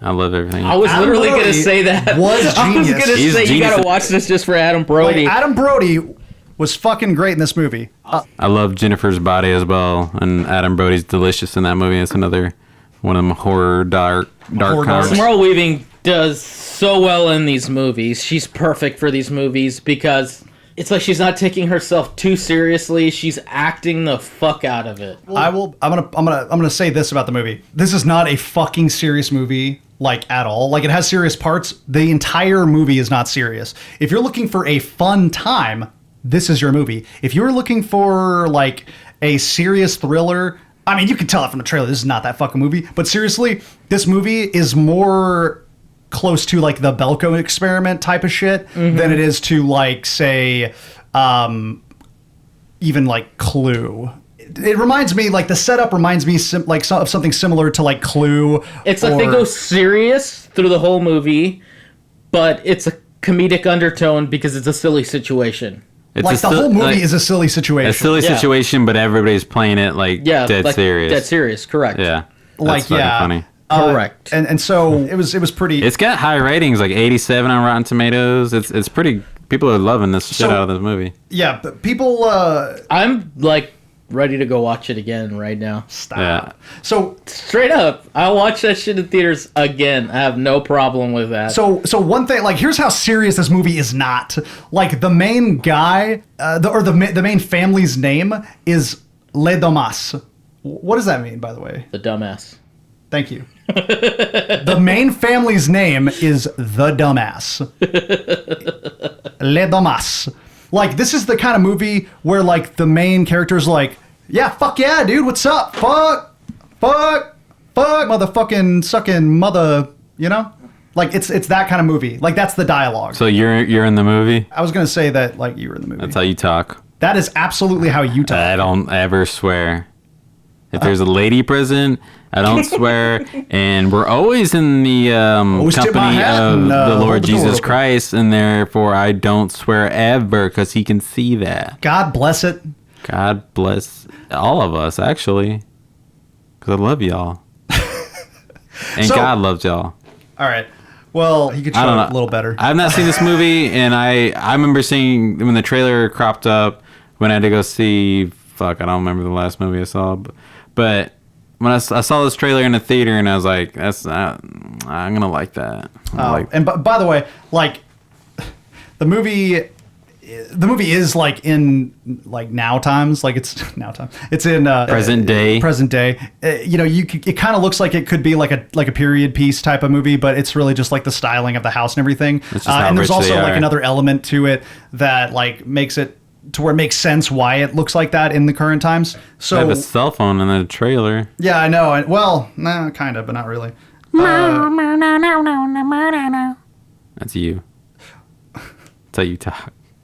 So basically, the movie also keeps you guessing, like, at the same time. Like, but you're having so much fun in the movie, like, you don't really care, like, how it goes. You know what it reminds me of? It reminds me of Casper. Casper, with It reminds me Christina of Ricci. Casper, the tone of it, but, like, with no ghosts. Okay. Because it's in that fucking mansion And style. not for Like, kids. it's fucking... Did you like the movie at all? Do you like it or do you not like it? I haven't seen it and I like I it. fucking... You don't, you don't like comedy in your you don't like dark comedies? It's one of those things where, like, traditionally, I don't go to theaters for them. Like, I just watch them, like, on my own, just to pass the time. When I have a horror movie, like, craving, it doesn't scratch the itch. So, it's kind of like in the same vein as, like, Crawl. You don't Where I like traditionally don't watch. I do watch Eat these shit. these types of movies, but I don't watch them in theaters. So I was just like, I'll just watch it, whatever, and then I'll read the reviews and see if it's like worth watching. But I'm glad I did see this one in the theater because honestly, it was a pretty fucking good movie. Oh, I loved it. I have to apologize because, as I've said before, I probably said in a couple episodes now, didn't give a shit about the trailer. You know, didn't seem that interesting to me. Whatever, I'll probably go see it. I was pleasantly surprised. I watched Yeah, because that. Ashley was with me and she was like, I'm gonna watch that. And I was like, Yeah. I like it. And she was interested in the trailer, Good date as movie. was I. Good date. It movie. is a very good date movie. I went with Kenzie. Like, Yeah, we my wife reckon and I had a great time. Ashley, more than horror movies, loves dark comedies. Oh, then yeah, this is a So- slam dunk. I have to disagree with something that you told me though, Eric. How dare you? Yeah, I know it's the first time. I mean, there's got to be at least one time in the episode where I just say, you know what, fuck Eric. So I'm gonna say I have fuck Eric. feelings. Oh, I shit. have feelings. I know you do, babe. Hijinks are ensuing in, Hijinks in are the sitting studio. right here on the table, baby. Currently. So you compare this movie to Housebound? Yeah, I think the same tone. No. Like Housebound was like serious with comedic undertones. This movie's way funnier. This movie knows what it is and it doesn't take itself seriously at all. Housebound was like trying to be scary with like really funny like comedic parts. like Housebound setups. like descended into the funny kind of because it starts straight and then it gets there and then it's kind of like gets wackier and then like it just starts going down into like the more zany aspect of it. Yeah, this is not that. This Oh, is I like meant house guest. That's probably more accurate. That's a laugh from start to finish. fucking love Okay, that. well then that movie. makes more sense. Sinbad. Sinbad and Phil Hartman. That's a fucking match made in my dreams. So I won't talk too much more about this movie. If you're looking for a fun Rest in movie, peace, this Phil. like you have to go see this movie with your significant other if you got one, like or on a date. But you can definitely enjoy it by yourself. It's just a fun movie. It doesn't take itself too seriously, and like it's satisfying. It's fun. It keeps you guessing. You can't really tell what's going to happen in the movie, to be honest with you. Like I mean, you can, but it's not The what you're ending is wacky as fuck, which is awesome. The ending is wacky, but at that point, the whole movie is probably just about as wacky. Yeah. The There's ending was perfect. oh, and also the actress who plays Mrs. McMurray in Letterkenny is in there, Oh. and she's fucking awesome. That's because the movie is probably filmed in Canada. Probably. She's in a lot of movies. I've never. You're in a lot of movies. I haven't seen her in very many movies, but yeah, she fucking kills it. I want to see her in more comedies. I really do. She's fucking amazing. The also in Letterkenny, that girl who's like I guess head of the natives or whatever. Yeah, Tana. She's in some kind She's of. in a bunch of fucking shit. I see her Yeah. all the time. Oh yeah, she was in some show the other day where she was like basically the NCIS chick with the lip ring and the fucking short hair.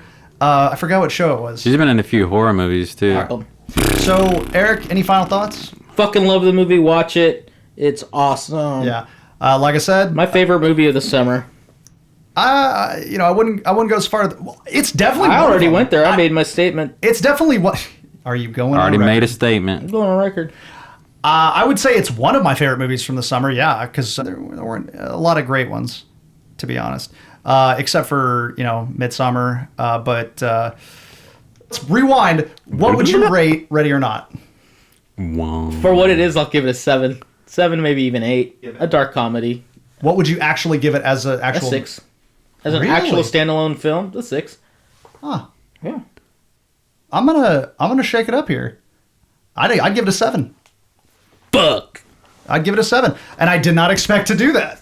So this movie is that fun, of a movie. It's not a perfect movie. Like you can agree on that. It's not a perfect movie. It's okay. If it was a perfect movie, you would not have rated it a 6. It's not a perfect movie. So it's not a perfect movie, but because it doesn't take itself seriously, and it knows that, like it knows it's not going to be a perfect movie, but it has fucking fun throughout the whole thing, and it takes you along with it. That's why I give it a 7. what Crawl did with the creature animal horror, that's what Ready or Not did with the comedy Kind of. game horror. I would say probably, yeah. Yeah. Comedy game horror. This is probably one of my favorite comedy game horror movies. But yeah, so Summer in Review. Definitely better than Truth or Dare. Oh, dude, it kicks Truth or Dare in the fucking dick. Steps on it and like mushes it a little bit with a high heel. Just a little, With like a little bit of a just heel. one little twist. Yeah, a little twist and then it's all gone. It's kind of what, honestly, Monster Party should have been. Oh, that's perfect. That's perfect. I mean, the way I thought of the whole movie, it was like this movie was meant to be a Blumhouse movie. Yeah. It should have been. Like it Wow. should have been, but someone else got a hold of it Yeah. and did it right. Yes, somebody like more talented. Yeah, honestly. Blumhouse probably would have fucked it up. They to were be like, honest. I'm taking this to Blumhouse, but Fox is like right there, halfway to them. Let me just stop by and see what they say. Yeah. Blumhouse would have done it straight with no comedy, but still kept the same ending. You know, And then I was, Yeah, that's pretty fucking accurate. That's very accurate. And there would have been an Annabelle doll in the corner. yeah, no shit. Yeah. Consistency, continuity. it's all part of the universe. So Ready or Not and Midsommar are like the winners of the Crawl. summer. Crawl Yes. is up there. for- Crawl is up there. For the summer in review, like let's do a poll. Like for the summer, for the movies that we I don't do reviewed polls in anymore. the last couple months, what were the winners? My favorites this summer were Ready or Not and Crawl. I didn't see Midsommar, so I can't get. Yeah, that's true. Eric's a man of action. He wants to be taken by the hand. Take me by the hand. You made me a man. That one night. One night. You made. God damn it. Okay, All right, Descended into madness. Off the rails. Okay, so summer in review. My top picks for the summer: Ready or Not and Midsommar. Elliot, what's your? Well, I didn't see all the movies. But like out of what you did see. I'd say Midsommar's probably going to be the best. Okay. All right. And Ready or Not's probably going to be the the more satisfying film to watch. like the Midsommar is guilty a pleasure. huge fucking downer. Yeah, I agree. You're not going to feel refreshed or like anything. Ready or Annabelle's- Not is what you want to watch after Midsommar. Yeah. Honestly, yeah. Definitely, It's Ready or Not's a really good palate cleanser to Midsommar. And then watch Annabelle if you like that. Nobody watched Chucky, and Well, then I would watch it. say Annabelle's very run of the mill. I would say Child's Play is better. watch. I would say Child's Play is more entertaining than Annabelle. I guess that's all we got about the reviews and stuff. One thing I did want to mention, just while we kind of wrap this up, Elliott, do you have something to say to your mom? No. I did want to. So All right. Elliott's mom found the podcast. I don't know how. Elliott's mom found Not the on the podcast. internet or anything. And she listened to it. And first of all, she made a recommendation of Well, she contacted our Facebook page and left a comment of clarifying that her and my father also helped move. Yeah. Which was, I guess, a big grievance, and I thought that was fucking crazy. And then made That was very a funny. recommendation of the TV show The Terror. which is something that we've all been like wanting to watch, but we just haven't had the time. So very interesting. Yeah. Now we know what Elliott maybe gets it. Mom and Oh, dad. like no, for sure. My mom, like Halloween's like a big deal in my Oh, house. dude, we're gonna have pictures. And my brother spends thousands of dollars and months like doing this whole like themed scary creepy facade. He makes his own soundtracks, he makes his own costumes, he makes his own props. He'll buy masks and shit, and he spends a lot of time and a lot of fuck ton of money just to pass out. It's not even a haunted house, it's just to pass out candy to kids, and he'll stand out there, rain, That sounds sleet, snow, like just to pass out candy, just because that's like what he likes. And that all comes from my mom. Like my mom always liked Halloween, and like was like Halloween anything. She's like, yeah, we'll do it, and like just let me and my brother do like free reign on the house. She did all the decorations when we were kids. She was just all anything Halloween, like we're down. And me and my brother, I guess, gravitated to like the creepy side of life, and so like that's what we like held on to. So like Halloween's like bigger than Christmas in my family. Yeah. I don't know if y'all have seen on Instagram, but I posted some photos of Elliott's Halloween escapades with his family. What's the plan for this year? Do you know? This year is scarecrows. We've done before, Oh, wow. but now my brother's probably gonna do it. Like we've repeated a couple of themes before, but my brother always like kicks it up a notch the next Yeah. time we do it. We've done clowns, we've done creepy Christmas, we've done Nice. scarecrows, serial killers, Cult. cults, satanic cult, witches. We did La Llorona, which is on the Instagram. We did like cannibal, like a chop house barbecue where you turn like the front porch into a giant barbecue Yeah. pit and like ran around with chainsaws. We've done a Leatherface, like a Texas Chainsaw Massacre, like official one where we're actually like, we didn't just like have a chainsaw. We had like all the official costumes and shit like that. We did like a Silent Hill-esque kind of one Yeah. way back in the day. Damn. You haven't missed a year, have you? No. We did 1 year at my uncle's house in Mineral Wells, which is like the only year we didn't do it, and probably in the past 20 years. Yeah. Nice. So, Okay. Yeah. That's going to be awesome. Sorry, Mrs. Glover, for anything that you've heard. Yeah. Yeah. Okay. That was the main thing, because like I didn't mention my I parents think you're helping. cool. I think you're cool, Mrs. Glover. Yeah, Mrs. Yeah. Glover, you're really Everybody loves her.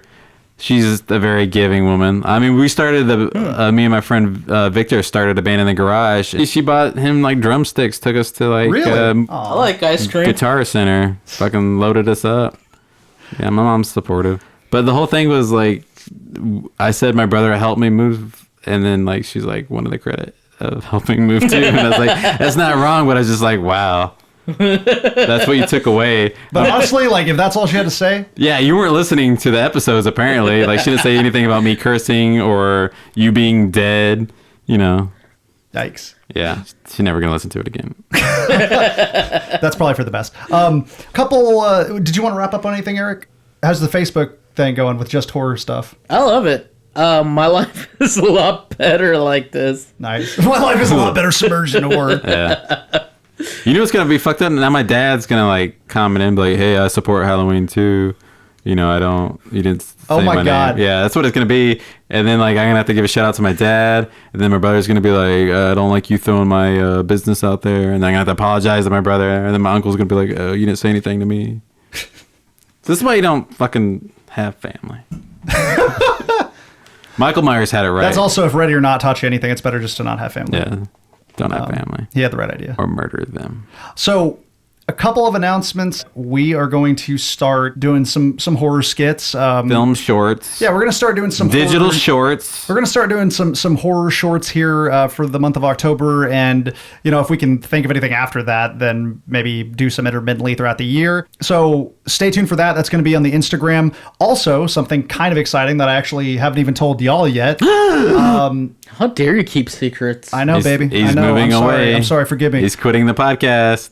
Yeah, I'm moving to Maine, so we're gonna have to. No, I'm just fucking. Fucking Stephen King will be. I'm Stephen King. No, so Pussy. pussy fisky. So here's the deal. I started a Cult of Horror YouTube channel. What? So I Cult already of knew that. Horror now has a YouTube channel. Don't care. We're gonna put. So we're gonna. Nobody's gonna watch. We're gonna be putting all of the skits. I put some old skits that I keep saying skits. So it's gonna have shorts. It's like elementary school. Yeah, I know. We're gonna do some skits. Gonna do a pantomime. I'm gonna put some horror shorts that I've made in the past on there. These the ones that we're gonna make together collaboratively are probably gonna be infinitely better, but just something to kind of show y'all kind of what we're gonna be doing. So I'm also gonna start putting the episodes on YouTube, so you can listen to them on YouTube if you don't have Spotify or any fucking podcast app. On YouTube now. Huh? We're gonna be on YouTube. We're gonna be on YouTube. Also, I may start doing movie reviews that I can't fit in the podcast. For this or that. Idea. That was my idea. Yeah. Well, I mean, you're like more than to welcome thank to do Eric some. I just don't think you will. That's accurate. You fucking should. If any of us should, it'd be you, Dr. Dr. Horror over here. But Dr. Horror. Dr. Horror. So yeah, let us know if you like that. We'll be posting all of this stuff, obviously, on the Instagram. I didn't go to 4 years of horror medical school to be called Mr. Horror. Thank you, Dr. Fucking Horror. shit. All right. Instagram is probably going to be the most info and easy to get a hold of us. So your messages are going to be Instagram Cult of Horror TX, and then Facebook is just Cult of Horror, and then you can listen to us on Spotify, Twitcher, iTunes. Are we on Twitcher? We're not on Twitch. We're on Stitcher. We're on Stitcher. Twitcher? Listen to us on Play. Apple Podcasts, Stitcher, Google Podcasts, or really anywhere that you can listen to podcasts. I think Ricky had said that we're not on like Podbean or something like that, or whatever he Podbean, listens to. But you know what? Are we on Pandora? No. Yes. Yes, we're on Pandora officially. Look us up. This episode sponsored No, we're by not. Pandora. We're not on Pandora. So if you want to follow us on YouTube, follow our YouTube channel. We're just at, Cult of Horror. So we're going to start ramping that up. So if y'all like that content, let us know. And also, if you want to see video content, let us know what you want to see. We don't mind doing lists, like top 5, this or that. Just let us know. But we just we want to please you. We want to make sure that you Nobody ever says anything. We have no fans. kind of like what Elliott was saying last time. Give us comments. We're gonna start doing maybe some polls on the Instagram too. Give us some comments. We'll give you a shout out. Speaking of that, shout out to like Poltergeist _OD on Instagram. Somebody who's making some pretty fun horror rap. Horrorcore. He raps horrorcore. horrorcore. He's a horror rapper. Kind of sounds like Eminem rapping about horror movies, if that's your jam. Kind of. Yeah. So, yeah. Corey Clark at Poltergeist _OD on Instagram. Yeah. But all right, I guess this month you're going to see hopefully a lot more activity from us here coming up in October. Oh. If anybody wants to come over to my house, I'm also going to be marathoning Friday the 13th movies on Friday because it's the 13th. I requested off work. Dumb. All right, that was pretty funny. All right, well, we're going to wrap it up. It's been a long episode. We love you. If you're still fucking listening, rock on. I literally sound like a fucking youth pastor right now. I thought you were. I kind of am. You look like Jesus a little bit. Thanks, babe. Kenzie always talks about, like, she's like, wouldn't it be so fucking cool to start a cult? It would. And I'm like, I already got one, baby. That's why you're We're there the for fucking me. cult of horror. Yeah, I made this for you, baby. By the way, we need robes. We can't keep doing this without robes. All right, buy some robes, Richie Rich. He's really just talking about an embroidered bathrobe. Yeah, Hugh Hefner. Kimonos. Like a fucking kimono. We should get some kimonos. All right, join the cult. Drink the Kool-Aid, bitches. And have a great day.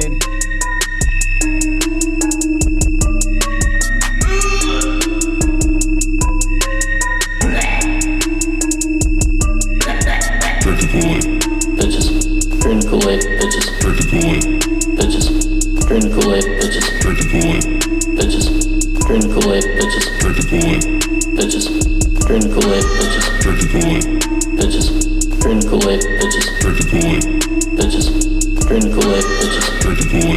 Bitches. Drink the Kool-Aid. Bitches. Drink the Kool-Aid. Bitches. Drink the Kool-Aid. Bitches.